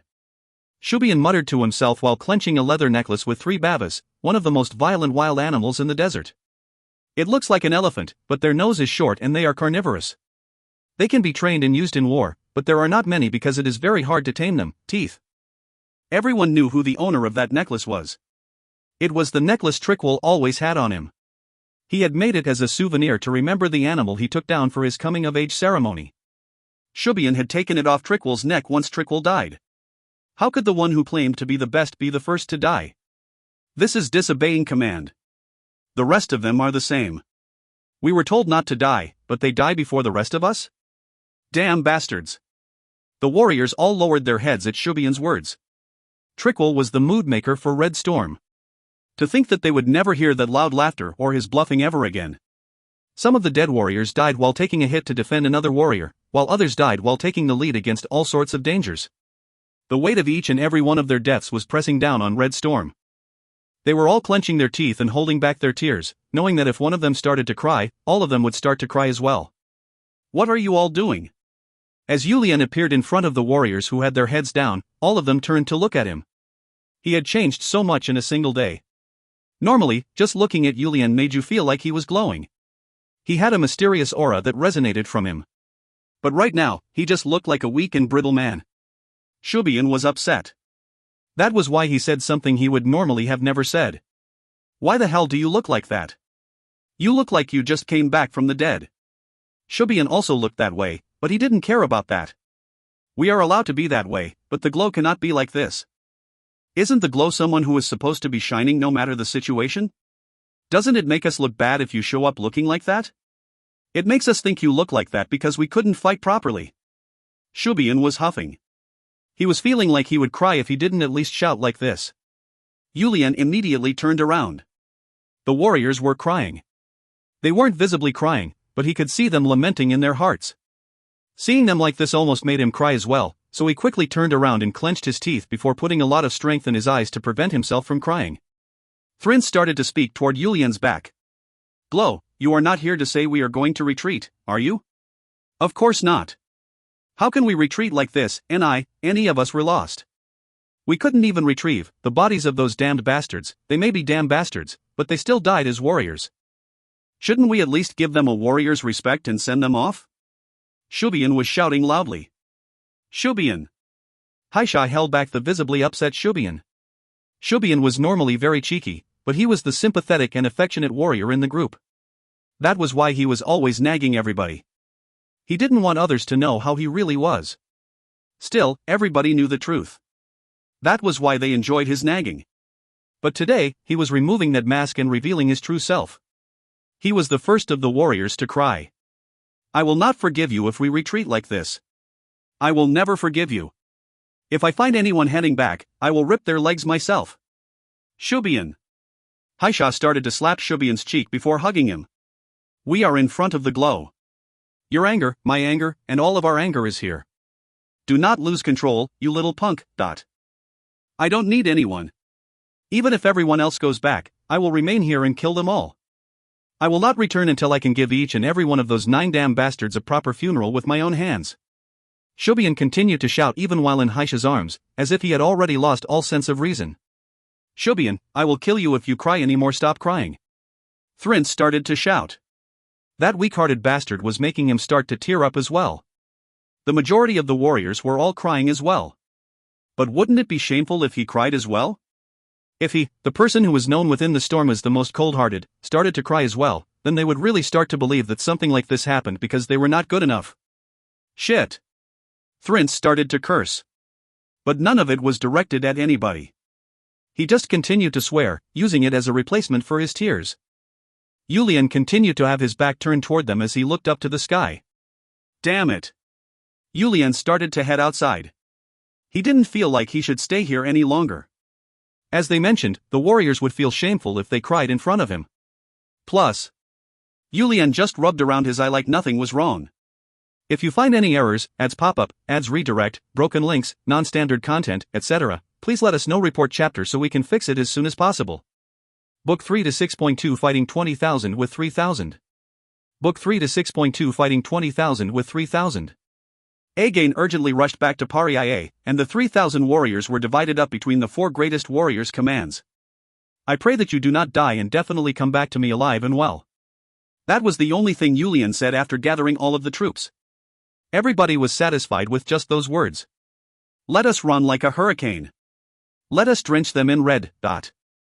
Yulian quietly said that to the Red Storm warriors as they quietly followed behind him. The Wickily warriors were full of rage. Their morale had spiked up since they overwhelmingly defeated Paria in the last battle, so trivial issues would not bring their morale down. If they did not have that victory, their morale would probably be crawling on the bottom right now. The reason was because the trip to the central oasis that should have taken them about a week has taken them longer than half a month. It was because Paria showed up and disappeared like the wind to hinder them, as if they were the Jiria tribe, a wandering tribe without a home oasis. They have special abilities that make others revere them.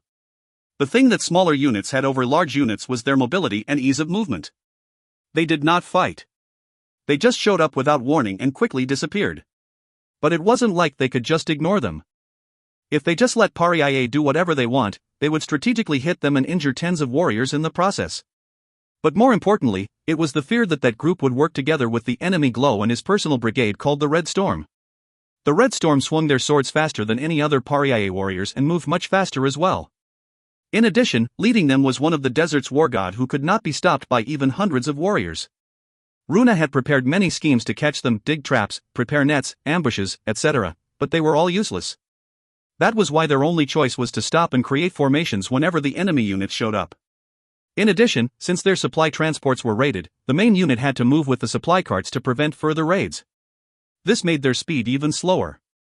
At the same time, they had no idea what happened to the unit of Paria's warriors that took over the central oases. All they heard was that they moved up north. And there was no way for there to be any warriors remaining to defend the oases up north. All of the Wikili warriors were gathered in the oasis where the glow resided.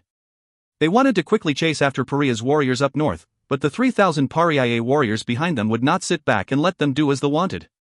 The morale of the Wikili warriors, which was as high as the sky, couldn't help but slowly fall back down. Fuck. As one of the Wikili warriors started to swear, it created a domino effect and the warriors all started to whisper to one another. The lead warriors tried to calm them down, but since they were annoyed as well, they didn't put much effort to ending the whispers. Sigh. Runa shook his head after seeing what was going on. Warriors needed to know how to wait and be patient, but he could not see any of that right now. This was the problem, cause by having a long time of peace. That day, even though Pariah's warriors were at such a disadvantageous position, he saw how all of them still precisely carried out the leader's commands. These were valiant warriors who were thoroughly trained. If the other Wikili Oasis chiefs trained their warriors as Abam and he had done, they definitely would not have let 3,000 of Pariah's warriors return that day. The warriors are faltering. Abam was looking around with a worried expression on his face. I'm sure they are worried about their families. They know that desert warriors will not harm anyone other than enemy warriors, but it is still concerning. Abam let out a small sigh internally at Runa's response before speaking. They really are amazing. To be able to hold back 20,000 warriors with a brigade that is not even 50 people. They have 3,000. I could do the same if I was just hindering speed and not fighting. In fact, I could do it for over 1 month and not a half of a month like this. Abam making the Red Storm into this amazing brigade was not good for the warriors' morales. As the commanding greatest warrior, he should not be saying things like that. The expressions on the faces of the lead warriors around him were already turning darker. They are just like an annoying hyena. Just hyenas that wait until you are out of strength before they approach. Nothing more than that, Abamnim. Abam must have realized his mistake at Runa's words, as he opened up his shoulders and moved his perma to encourage the warriors. Runa could not help but let out a sigh watching Abam head forward. They needed to merge with the 10,000 warriors currently with the glow as soon as possible to slowly push Pariah out. The enemy had only around 10,000 warriors, and they should need at least another month to get reinforcements. We need to finish it before then. We can't let them run amok within our territory. Runa thought like that as he turned his gaze toward the quicksand river. There was something that was constantly nagging at him. Did the enemy really travel up the quicksand river? He had thought about using the quicksand river a long time ago, but could not figure out a way to achieve it. How could you use something that will drag you in even with the slightest misstep? Runa was feeling like something was off, but decided not to pay attention to the quicksand river. It wasn't like he could stop them even if he knew what they were doing. Deep wrinkles were starting to form on Runa's forehead. Time quickly passed by. Yulian and Red Storm, as well as the individual greatest warriors who were leading around 500 warriors each, seemed like they were flaunting that low number as they successfully managed to slow down the movement of 20,000 enemy warriors. The 10,000 Pariah warriors who were in the central oases used that time to move north to an empty oasis and avoided getting pincered on both sides by the Wikili. Runa wanted to quickly catch up to them, but the continued harassment from Yulian's forces took up too much time. Another half a month had passed by when they finally managed to catch up to the 10,000 warriors. He urgently sent a messenger warrior to the Glow's territory up north to ask for a jointed attack, before starting to prepare a strategy to take back the oasis Pariah had taken. A thunder-like message was delivered to Runa, who was deep in thought. More of Pariah's warriors had shown up in the central oases. Runa could not help but be completely shocked. They had arrived about half a month earlier than he had anticipated. This was not possible. They could not move that quickly. After a while, Runa had to accept the truth. Pariah had taken control of the quicksand river. Since that has happened, are they going to pincer us instead? The moment Runa was sighing in disbelief, Yulian had already merged with Metro, who had taken the northern oasis. You suffered quite a bit, Glow. Metro greeted Yulian and bowed. Have the other greatest warriors returned? As Yulian asked while getting off his perma, Metro answered. They have all already gathered. Glow, you really are amazing. To do that with just 3,000 warriors. The heavens have blessed our warriors. It also shows that we have enough strength to receive that blessing. Yulian seemed to have changed a lot from this past month of battling. He had always been slim, but now, he had lost so much weight and looked so thin. But the powerful muscles of his were still there. In addition, his voice was calm and majestic. Metro thought this bloody war was helping Yulian grow and started to smile. Yes. This war will prove that to be true. Let us enter. Yulian took the lead and Metro followed behind him. The moment they entered, the leaders Peo, Vibli, as well as the other greatest warriors who were covered in dust greeted Yulian. All of them must have come to strategize as soon as they arrived and did not have time to clean. The damage? Vibli answered Yulian's question. Of the 3,000 warriors, we only have about 1,000 left alive. Of them, 300 are seriously injured and cannot fight. To block 20,000 warriors with 3,000 warriors. Even though they did not engage in battle and just annoyed the enemy, it was not something that just anybody could do. The fact that the greatest warriors personally took charge was the reason this was possible. But there was no way to completely prevent any injuries. Call the priests over to treat them as much as possible. They are heroes. They are the heroes who fearlessly fought against the enemy to give our Paria hope. We have already informed the priests. How is the morale of the warriors? This time, Metro answered Yulian's question. The morale is very high after hearing that our troops have once again taken over the central oases. The enemy should also be excited because Abam is near. What have you decided to do? Vibli answered. We are still debating it. Regardless of which side we attack, we will be leaving our back vulnerable. The enemy has not made any movements yet. We are bitten no matter what we do. But we cannot just sit back and wait like this. Vibli shook his head. He knew that Yulian was anxious right now, but they could not rush this. Glow, calm yourself. They are anxious as well. We are at max 20,000 while they are 30,000. I can't help but worry. Don't we have the Glow with us? Yulian smiled at Vibli's words. He even thought that it would be great if he could divide himself into 2 or 3 and be present all over the battlefield. We must wait. The one that has taken control of the center is none other than Again. As Vibli continued to urge Yulian to remain calm, Yulian nodded his head before coming up with an idea. What if we move someone else? The other side is empty, but the enemy has more warriors than we do. If we just focus on defending the oasis, we should not have any problems. From what I have heard, it didn't seem to be well defended. If an enemy manages to make it this far, it would have meant that the Wikili was done for. That was why the warriors here were not trained as well. As Yulian slowly nodded his head, Vibli continued to speak. No matter how I look at it, it was completely different than the oasis that Abam was protecting. They are our enemies, but Abam and Runa, those 2 warriors are really amazing. I never expected the Wikili to have such warriors. He was not saying this just because he had lost and had ended up as prisoners to the 2 of them. Vibli was one of the people who had originally said that they could defeat the Wikili in a head-on battle even with just 20,000 warriors, while Metro used the Quicksand River to conquer the center. The other greatest warriors had agreed with his statement. So how surprised were they with the turn of events? Hearing that Again went back to bring up the 5,000 reserve warriors made them even more shocked. Then do we just have to wait forever? The greatest warriors looked around at each other at Yulian's question.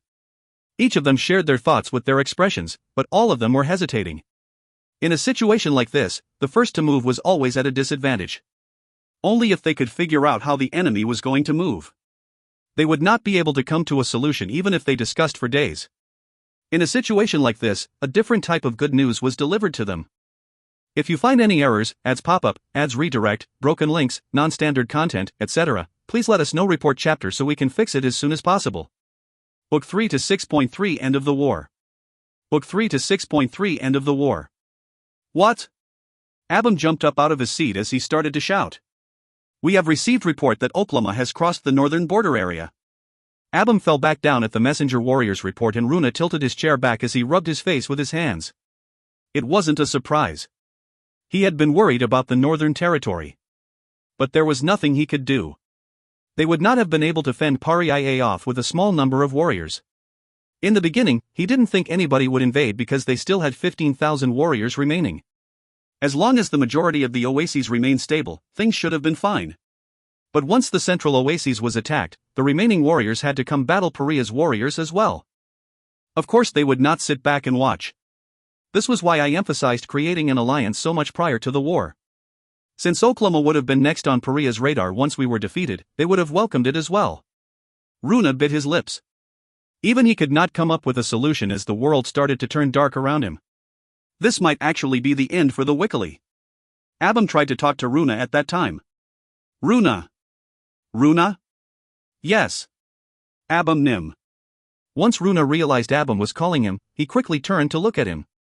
I'm guessing you don't have a method either, since you could not say anything until I called you. Abum put on a bitter smile while seeing that Runa was unable to answer.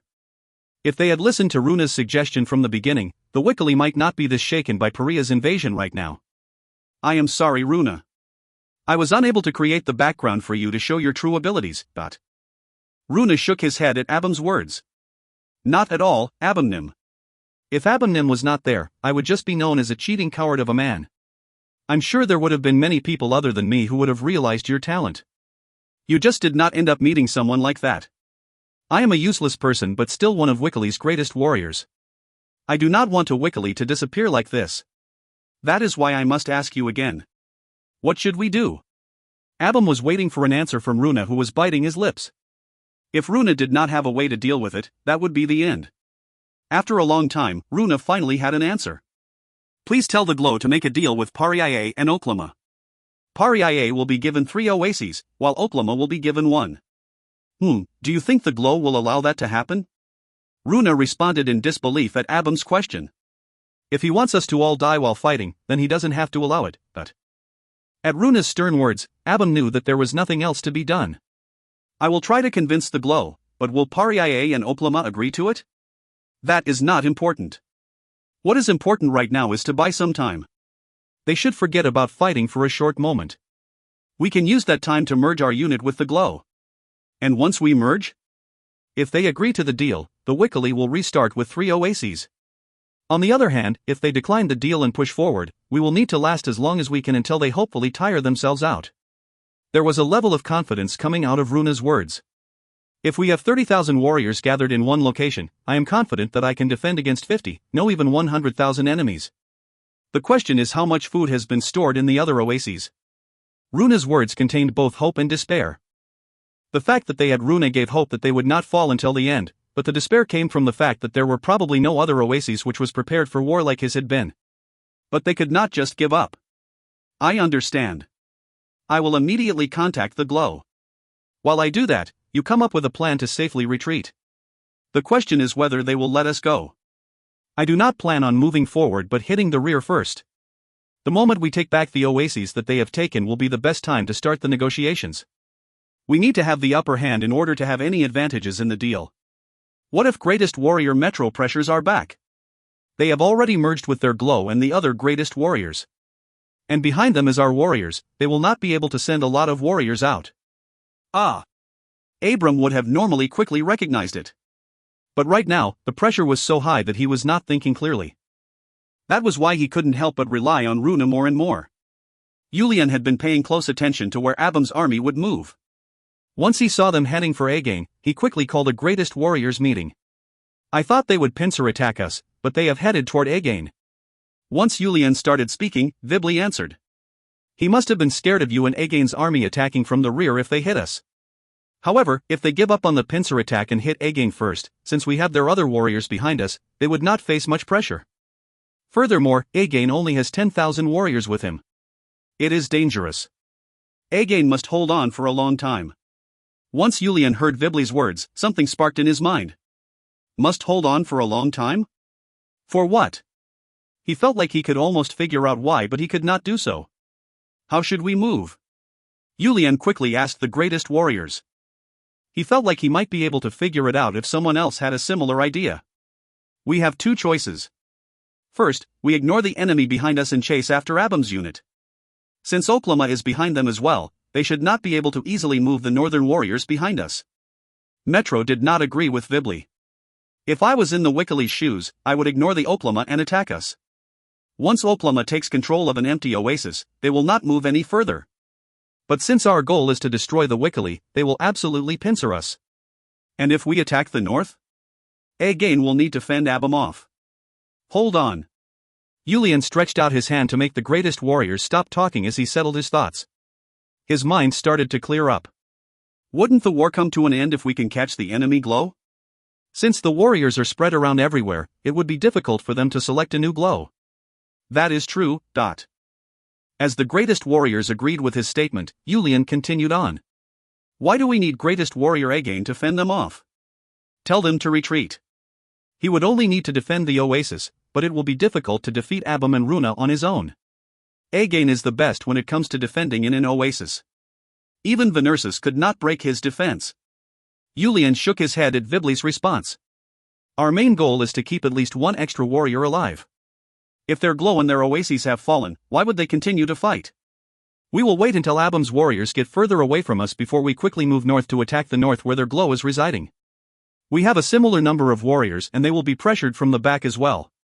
Yulian felt a burning passion inside of him as he continued to speak. We need to take them down before Abum's unit figures out what is going on. We need to quickly capture the Wikili glow. Once everything was determined, the warriors started to become busy once again. Yulian quickly started to move his troops toward where Glow Gomai Mao, the Wikili's glow, was located. Again was already informed and moved further south to avoid Abum and Runa's unit, and only sent scouts to figure out how they were moving. They did not engage in a battle at all. After a few days, Abum and Runa heard that Yulian's side chose to attack the north and quickly headed back north to unite with Gomai Mao's unit. Unfortunately, Again slowed Abum and Runa down with his 10,000 warriors like Yulian had done before, and once Yulian's unit quickly overwhelmed Gomai Mao's unit, they could start to feel like victory was near. During that time, the Wikili sent a messenger with a request for peace. Yulian and the greatest warriors had to gather once more to discuss this option. The warriors were tired after a long war. In addition, they would minimally be able to gain 4 oases that was on the border between Wikili and Paria. But most importantly, they could not help but debate this because the deal that the Wikili offered was too good to turn down. But while they were debating this, Abum and Runa's unit managed to unite with Gomai Mai, and Again united back with the rest of Paria's troops. The negotiations started while the enemy had 30,000 and Paria had 20,000 warriors standing by. After discussing it with the greatest warriors for a long time, Yulian decided to accept the deal. With Abum and Runa having arrived up here, it would be difficult to defeat them again. Yulian's requests were the following. The 3 oases that were first suggested were changed to the 4 southern oases that were currently empty. In addition, the Wikili will need to pay a certain level of tribute each year. Finally, they needed to hand over Abum and Runa. Yulian explained that he could not just let them go as Paria had received too much damage because of the 2 of them, and sent a reply indicating that if they did not hand over Abum and Runa, there would be no deal. After that, all he could do was wait for their response. If they declined the offer, they would set up a strong defense in the northern oasis they were currently at, and wait for Oklama to attack. They would use that opening to attack at the same time. But surprisingly, the Wikili's response was shocking. In fact, it was extremely stupid. Agree to all terms. The fact that Gomai Mao did not hesitate at all to hand over Abum and Runa, the 2 best tacticians left in Wikili, made Yulian and the other greatest warriors click their tongues. I have not done anything shameful as a warrior. Although I am disappointed that I was not stronger, I ask that you give me a warrior's death as the glow as a warrior as well. Abum closed his eyes as he kneeled in front of Yulian. Runa, who was next to him, did not say anything as he kneeled there with his eyes closed as well. You are my prisoner. What desert tribe kills the warriors they take as prisoners? The 2 warriors opened their eyes at Yulian's answer. You are both amazing warriors. You are not warriors who should kneel. Stand up. Even Paria's greatest warriors, with the exception of Again, looked at Yulian with surprised expressions. I told you to get up and sit down. The warriors around Abum and Runa stood them up and sat them down. If you are going to kill us, please do it swiftly. I do not wish to be toyed with. Seeing Runa glare at him while speaking, Yulian responded with an angry expression. Do you know how many of Paria's warriors were sacrificed because of the 2 of you? I did my duty as a warrior to protect my tribe. There is nothing else to say. Just kill us now. Who said I was going to kill you? I like warriors and I respect extremely talented warriors. Do the 2 of you not consider yourselves to be warriors? Abum and Runa looked toward each other. Abum's eyes had a look of confusion, while Runa's eyes had a look of resignation. I will use the 2 of you as Paria's warriors from here on. I will not tolerate any disobedience. The 2 of you are my prisoners, and the Wikili, who would need to pay your ransom, has thrown you away. Everyone was shocked at Yulian's words. We need to take their heads to resolve the souls of our dead warriors. As a couple greatest warriors and lead warriors shouted, Yulian looked around before answering. Nobody will make me change my mind. Sensing that there was a majestic tone that made them feel like they could not object, all of them could only look back and forth at Yulian and the 2 warriors. There were some who understood Yulian's decision, while others, who were clouded with a sense of revenge, could not believe it at all. Greatest warrior Again, please take care of the details to make sure the 2 of them are treated as greatest warriors. I understand, Blow. Once again answered, Yulian looked toward Abum and asked. Abum. Do not think this is shameful. Your tribe, your glow, has thrown you away because of fear. There is no reason you cannot continue to be a warrior. Runa. As Yulian called Runa this time, Runa lifted up his head and looked at Yulian. It was thrilling for me the first time I met you. Did you not feel the same way? Runa should not have forgotten about it. The monster swinging his two greatswords and proving that Man Boo Boo Dang was possible. As well as that eerie feeling and the thrill he felt when that monster looked toward him and smiled. I will promise you. Use your brain for me. I will make those ideas in your head become reality. Runa could feel his heart tremble once again. The 6th month of year 255. While Pariaye was preparing to return, they heard the news that Okalama had conquered Wikili's remaining 3 oases. In addition, a large number of Wikili warriors brought their families and crossed over to Paria's territory. Once the Wikili perished, Pariaye started to move to take over the oases that Okalama had taken. It was because a large number of the families of the Wikili warriors who were now Paria's warriors were still remaining at the oases. Okalama urgently made a deal with Pariaye to hand over 2 oases and retreated back. The 7th month in the year 255 of the continental calendar. Yulian had conquered 6 of the Wikili oases and received the pledges of loyalty from the individual oasis chiefs before quickly returning to Pariaye. End of chapter 6. Next up. Project, strengthen the tribe. Pariaye needed to get stronger. If you find any errors, ads pop up, ads redirect, broken links, non-standard content, etc. Please let us know. Report chapter so we can fix it as soon as possible. Book 3 to 7.1 The Return. Project strengthen the tribe. Pariaye needed to get stronger. Book 3 to 7.1 The Return. The return of the victorious warriors. Many of them returned back to their oases to fanfare, but there were too many warriors lost in this war for any of them to be very excited. The first thing Yulian did once he returned was providing the rewards for the families of the dead warriors. Some of the tribe's wealth, as well as the wealth gained from this war, went to the warriors' families. They were rewarded with permas and penis because although Pariaye did not recognize private property, permas and penis were the exception. After spending a couple of days chaotically taking care of everything, Yulian finally had time to look around him and start planning toward the changes Pariaye will face. These are the Red Storm. Yulian introduced Runa to the Red Storm warriors who were standing under the scorching sun. The gazes of the Red Storm warriors who were looking at Runa Brink were nothing but cold. They clearly feared having Runa as an enemy, however, there were too many things that happened for them to accept him as one of their own. Just how much did Pariaye suffer because of him alone? In addition, just looking at Runa made them recall their 9 dead comrades they were trying so hard to forget. That made them not want to see him even more. Must we accept him, Glow? Someone finally shouted out a complaint after a long time of staring. The person to shout the complaint was Haisha. Yulian thought that it would be either Shubian or another warrior that would launch a complaint. But for it to come from Haisha, who had always been completely loyal and supportive, Yulian knew the Red Storm's anger was greater than he had expected. Haisha. Yulian called out to him in a calm manner, but Haisha continued to speak. He is our enemy. Until just the other day, he was the bitter enemy we needed to make sure to catch and kill. Haisha was speaking in a teary voice. He had anticipated it, but it didn't look like this would go very well. While Yulian was debating what to say, the one to speak was surprisingly Runa. He even had a smirk on his face. Pfft, it's funny. Are these really the Red Storm warriors? What? As Shubian ran toward Runa while shouting in an angry voice, Haisha stopped Shubian as he asked. Yes. We are the Red Storm. What are you trying to say? I thought the Red Storm was an amazing warrior brigade, but it just seems like you are just a group of stupidly strong warriors.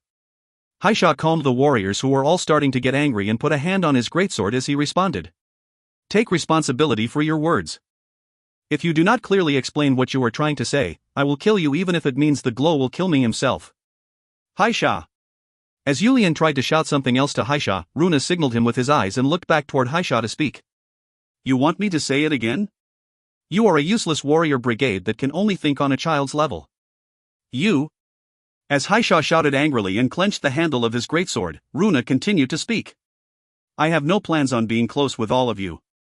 I may be your enemy, but to me, all of you were my nightmares. An incomprehensible nightmare. That was why I made up my mind. If it is all of you, you are capable of being my yell to pieces. What did you say? Runa casually responded to Haisha's shout.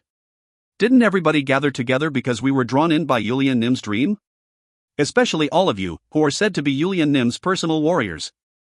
Then you should be prepared to do whatever is necessary, and throw away whatever is necessary to make that dream become reality. Using anything and everything I can to make that happen is my way of being loyal to Yulian Nim. So you want us to go, oh, is that so? And accept you as one of our own? Runa shook his head at Shubian's question and continued.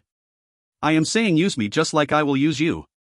Honestly speaking, I can confidently say that I am at least 100 times better than all of you. I'm not the one complaining and crying over my dead comrades. Although he was so angry that he wanted to draw his sword, Haisha held himself back as he asked. Can you prove it? I will show it to you from here on. I will show you that my brain alone is better than all of your strengths combined. But Yulian felt like this was not something he should involve himself in and could not step in, while the Red Storm had nothing to say and just looked at each other before clenching their fists. Prove it. No, you will have to prove it. It was Thrint who ended up speaking to end the silence. If it is to achieve our dream, I will gladly forget everything and be your Yalta piece. However, you better use me properly. The moment I feel like you are not using us properly, you will definitely die by my hands. Seeing them being this hostile with each other even with him around, Yulian internally shook his head and started to shout. Enough! They were all precious to him. Yulian did not want them to hate each other even more. I am the glow. The fact that we lost some Red Storm warriors breaks my heart as well. However, I am the glow. As the glow, the death of each and every one of Paria's warriors must make my heart ache. Everybody stopped their whispers and started to look toward Yulian. Blood is meant to be spilled in war, and all warriors find that to be normal for the sake of their tribe. Neo-Latinim decides who lives and who dies. Even so, I do not want any warriors to die, and I believe Runa is the person to make that possible. That was why I shared my dream with him, and he agreed to join us. But all of you are publicly saying in front of me that you will kill him. Even though you all know that he has the abilities to save the lives of many warriors. None of the Red Storm warriors could say anything. But their hearts still could not accept Runa. Yulian knew that as well, but he did not try to change their minds. He believed that time will take care of all issues. Runa, in your head, are all warriors only Yalta pieces? Are you only able to use the warrior's sublime will as pieces? How can you treat them that way when they are so passionate about what they do? I will not ask any of you to get along with each other. However, I will be happy if all of you could at least respect each other. Runa and Red Storm lowered their heads. This is the start of Paria. There are too many things to do from here on. I hope that I will not see any of you growling at each other during this time. We understand, Blow.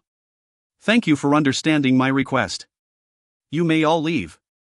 Once the Red Storm warriors left, Yulian looked toward Runa and started to speak. They are all good warriors. Yes, my heart is beating quickly. I cannot believe that I will be able to put them to use. Do not forget the fact that I am included in there as well, Runa. Runa started to lightly smile as he answered. It is hard to take that military focus out of my mind. However, Blow, you cannot win a war if you let human emotion control you. You can only think about what you can do to win. You can only think about what you can do to win with the least amount of damage, to protect the forces you can use for the future. I know. However, I just hope that you do not forget about their will. Runa nodded his head and answered. Of course, Blow. Good. We will be having a greatest warrior meeting with the Oasis chiefs soon.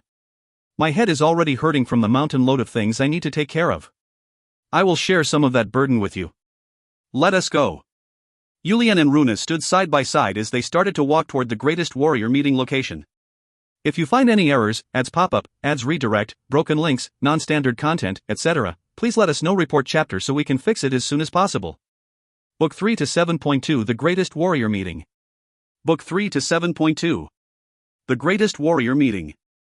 This was a meeting between the chiefs of the Oases as well as the chieftains with a lot of influence. Since the 7 new Oases chiefs for the 7 Oases they just gained from the Wikili were present as well, this was Paria's largest greatest warrior meeting ever. Once Yulian and Runa entered the Peo, everybody got up from their seats to greet Yulian. Please take a seat, wise warriors. As Yulian said that while taking his seat, everybody sat back down as well. The reason I called this meeting today is, as everybody already knows, to take care of the loose ends from the end of this war. Please share the things that you have thought about and then follow the things that we decide on in this meeting. Furthermore, I am naming Runa Brink as my assistant warrior starting today.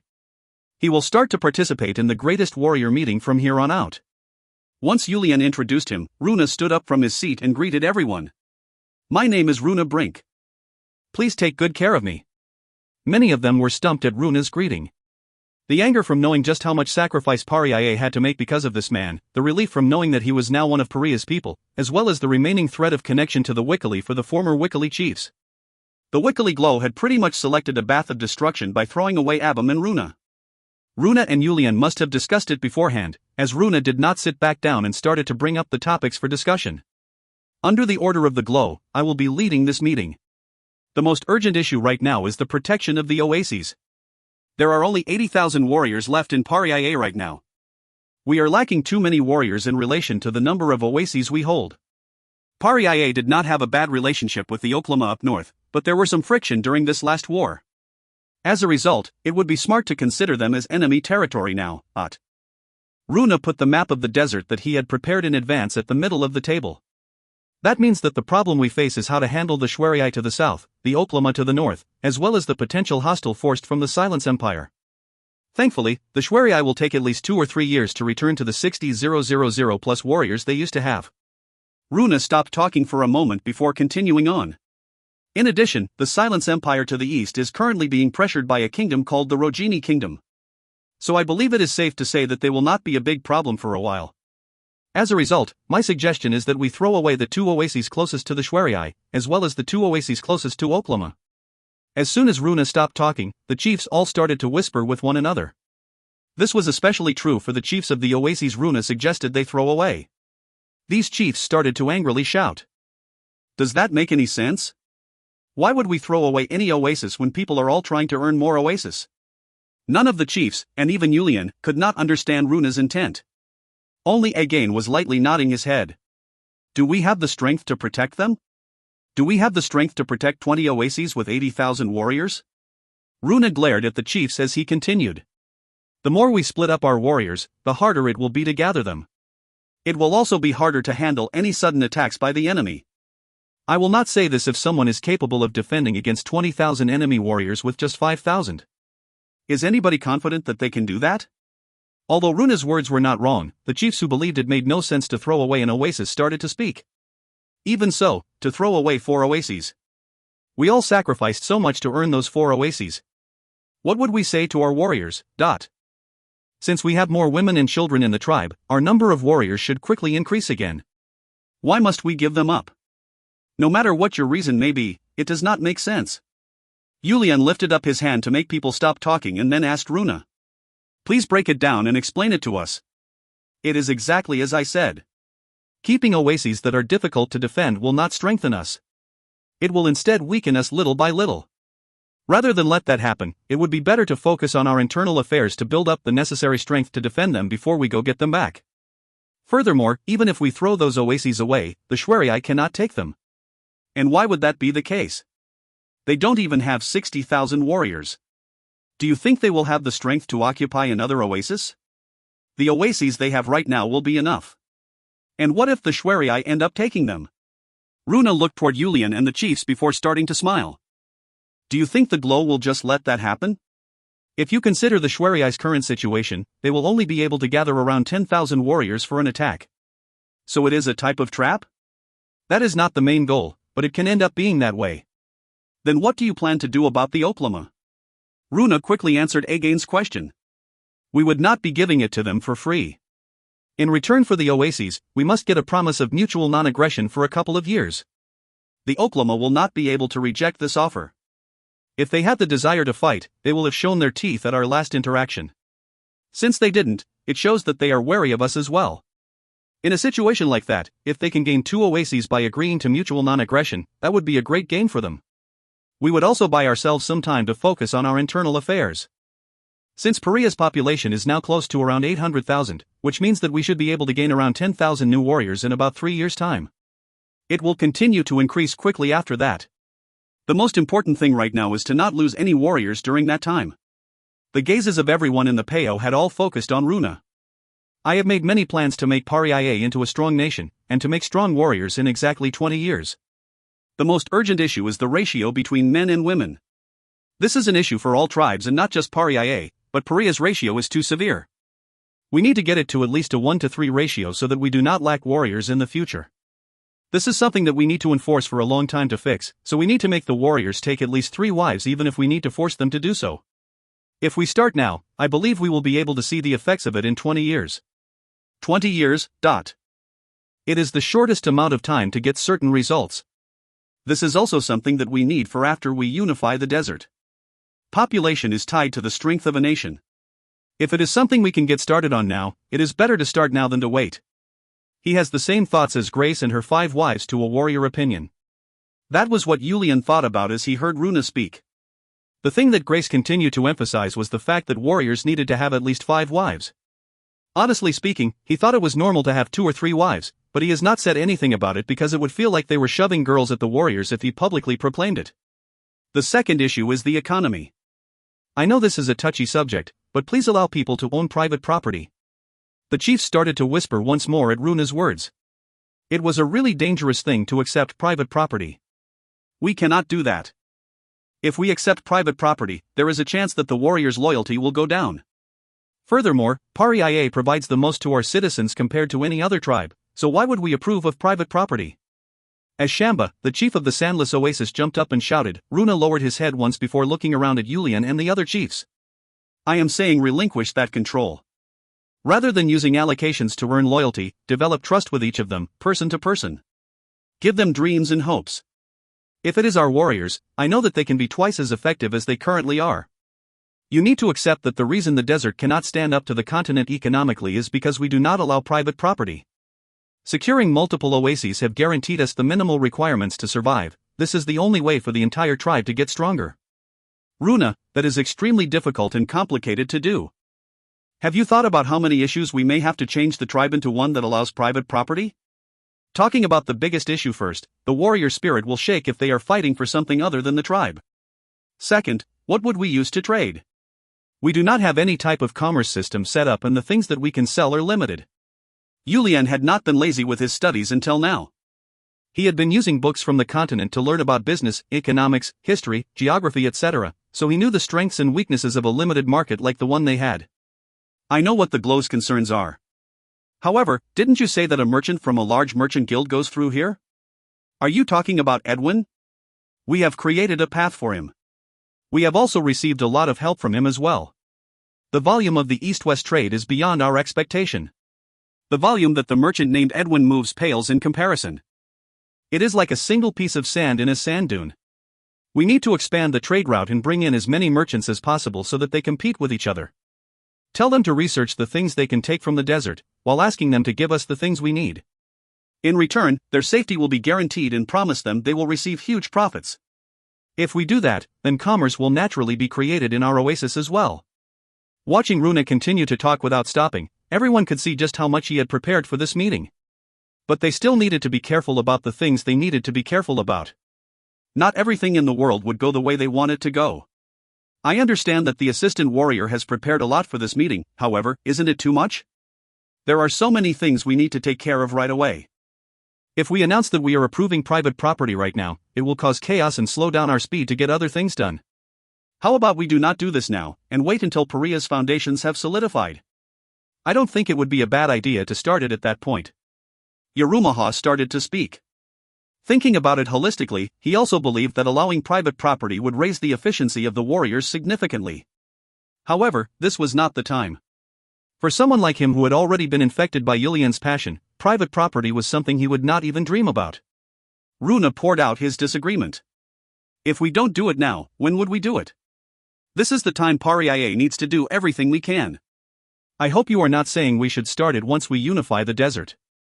If we are 1 year late in doing something now, it will make our dream at least 10 years further away. We do not have that much time. We cannot waste any time like that. Runa looked around at Julian and the chiefs before bowing 90 degrees. As all of them became confused about why Runa was doing that, he started to speak again. Please trust me and leave it to me. I have made preparations for all possible issues. This Runa Brink has seen the glow stream and the passion of Pariah. I too have had problems sleeping at night knowing that I am taking part in such a grand vision. Runa ended his bow and looked back toward Julian. You promised that I would be able to use all of my abilities. And I promised that I will do everything I can to help set the foundation for you. I did promise you that. As Julian nodded his head and confirmed, Runa seemed to have received some strength as he started to try and convince the chiefs again. If you find any errors, ads pop up, ads redirect, broken links, non-standard content, etc., please let us know. Report chapter so we can fix it as soon as possible. Book 3, Chapter 111. Book 3 to 7.3. No matter what it is, chaos is bound to follow change. However, we cannot change if we fear that chaos. I want to catch up to the continent in every aspect that the desert is currently lacking in. Runa tapped his head. There is still a lot in this Runa's head. All of them cannot be put into play right now, but someday, I plan to carry out each and every one of them. I absolutely need the assistance of the wise Oasis leaders to make it happen. The Oasis chiefs and the chieftains looked at one another without being able to say anything. Internally, they were thinking, and even shouting that we can't do this, it is too dangerous, but it was not easy to say it out loud. Runa, I understand your desire. However, it is too fast. You are correct when you say the faster the better, but the amount of chaos increases the faster we go. As Runa's face started to turn dark at Julian's response, Julian continued on. Carry out your plan slowly in multiple parts so that we can minimize the chaos and guarantee we will not fail. Then use that to convince me as well as the wise chiefs that have gathered here today. As Julian responded for the uncertain chiefs, all of them nodded their heads to agree as they looked toward Runa. Even Runa was happy knowing that he had at least received a positive response. They will automatically start to follow his plan if he slowly showed them the process. I understand. I will slowly show it to you. I will draw the foundation and start to color it one color at a time. Runa answered in a confident voice to motivate himself. The extremely long meeting finally ended long into the night. Julian had planned on letting Runa stay next to his Peo for the time being. Although Runa became one of Paria's people, there may be many warriors who want him dead because of all of the warriors who died by his hands. So this was just a safety measure. He didn't want something like that to happen, but you could never tell what people were thinking. Julian did not want even the slightest of dangers to occur. Julian asked Runa a question before they entered the Peo. When did you prepare all of those things? It is something I have been thinking about even when I was in the Wikili tribe. However, nobody had paid attention. Since I was a man who could not even complete his coming-of-age ceremony properly, they would not listen to anything I had to say. As Runa bitterly answered Julian's question, Julian put his hand on Runa's shoulder as he responded. I am different. I like people with talent. You might think I am being snobbish, but I believe that is the type of thinking all glows should have. Show me what you are capable of doing. Do not worry, Glow. From here on out, you will have many headaches because of the suggestions I bring up. Ha ha ha, dot. Seeing Runa laugh, Julian started to laugh as well, as the two of them started to walk again. Glow. Abomnim is not someone who should have lived like that. I know. That is why he recognized your talent. However, since he announced his retirement as a warrior, there is nothing I can do. Even after hearing what Julian had to say, Abom had stumbled like a weak old man. You could say that he had lost all desire to do anything. He is the only person to appreciate my abilities before you. Please do not take this the wrong way, but if Abomnim had been the Wikili Glow, the Wikili may have won the last war. Even with the Glow having taken control of the Quicksand River. Julian was not taken back by Runa's dangerous proclamation. Julian knew just how much Runa cherished Abom. Julian started to laugh as he answered. Ha, I will not disagree with you. Honestly, when Greatest Warrior Again told me to make you one of my people, I had to think hard about it. I admired your abilities, but I lost too many of my close and important warriors because of you. I guess I should visit Again Nim today and thank him. Julian started to smile at Runa's response and put his hand on his chest as he continued to speak. However, deep inside my heart, I knew that you were someone I absolutely needed to have. It became even stronger once I started to think about how having you could save even more lives in the future. That was why I threatened the Wikili to make you mine. I am even more certain about it after seeing you today. I do not question that our Paria will develop significantly thanks to you. I will make sure to live up to your expectations. Anyways, when will that merchant named Edwin come again? I'm not sure. Since the war is now over, he should be bringing a load of materials soon. We will give our black water and monsters souls to him, and he will give us items from the continent, as well as high-quality iron and food. We need to prepare for the upcoming growth to our population. I am just disappointed that I was not there in the beginning. The Glow has given him too many things. As Runa spoke with disappointment, Yulian shrugged his shoulders as he answered. We needed an immediate investor since we did not have much time. Plus, you can't do anything about the deals we have already promised. You should not need to worry much since we can always ask for anything we need. I am relieved to hear that. Please let me be the one to negotiate with him the next time he is here. I will give you the power to make any decisions in my stead. Thank you. We need to be competitive in order to change the culture of our tribe. I hope that this merchant has a large enough guild to make that happen. I can guarantee his reliability. He is someone who has not broken a single promise we have made. I guess it will be easy to work with him. The two men slowly approached the Peo as they continued to talk. Goo! Runa flinched after hearing that loud noise and questioned Yulian. Glow, do you hear some type of noise? What noise? Runa thought he had heard wrong after hearing Yulian's response. If the Glow, who was a warrior among warriors, did not hear something that he had heard, he must have heard wrong. Goo! However, hearing this noise again, Runa asked once more. Gwa! It is a noise that sounds like a crying monster. Ah! Yulian finally realized why Runa flinched and started to smile as he responded. It is the noise of my wife's pet. This pet makes quite a strange noise. Ha ha ha. You'll need to get used to him, so I guess I should officially introduce you. Do not be too surprised. Shopping. Runa could feel something large moving in the darkness after hearing Yulian's voice. He then felt something slowly crawling out from behind the Peo, as well as fear. Ah! Seeing the head of a large monster head toward Yulian, Runa shouted in shock. Sand dragon? Yulian reached his hand out to pet Shopping's head as he answered. His name is Shopping. He is my wife's perma, as well as the warrior protecting my wife. You do not need to worry about him. He is completely tamed to the point he does not even drool while looking at people. When he is hungry, he just leaves to eat before coming back. He is a good boy that even brings back wild animals from time to time for us to eat. This monster, is your pet? You'll get used to it the more you see him. We are hoping that this punk ends up becoming a giant. If that happens, we may be able to tame a few more sand dragons. Runa let out a noise of disbelief, as Yulian patted Shopping's head and introduced Runa. He is a new family member. His name is Runa Brink. He is a very smart person, so if you try to trick him, you may end up looking stupid. He understands human speech? Grrrrrr. At Runa's question, Shopping made a noise before approaching Runa. Runa jumped back in shock. He does. He is after all the strongest monster in the desert. Once you get closer to him, just getting on top of him for a ride will be a good experience for you as well. There is nowhere better to get a good view of the entire desert than Shopping's head. I understand, Glow. Runa calmed his racing heart before looking at Shopping. He didn't think he would ever get used to it. Let's go in. I will officially introduce you to my wife. Yes, Glow. Runa peeked at Shopping before quickly following after Yulian. Grace. Yulian lifted the cloth to enter the Peo as he called Grace's name. Grace quickly hugged Yulian as if she had been waiting and started to speak. The meeting went very late.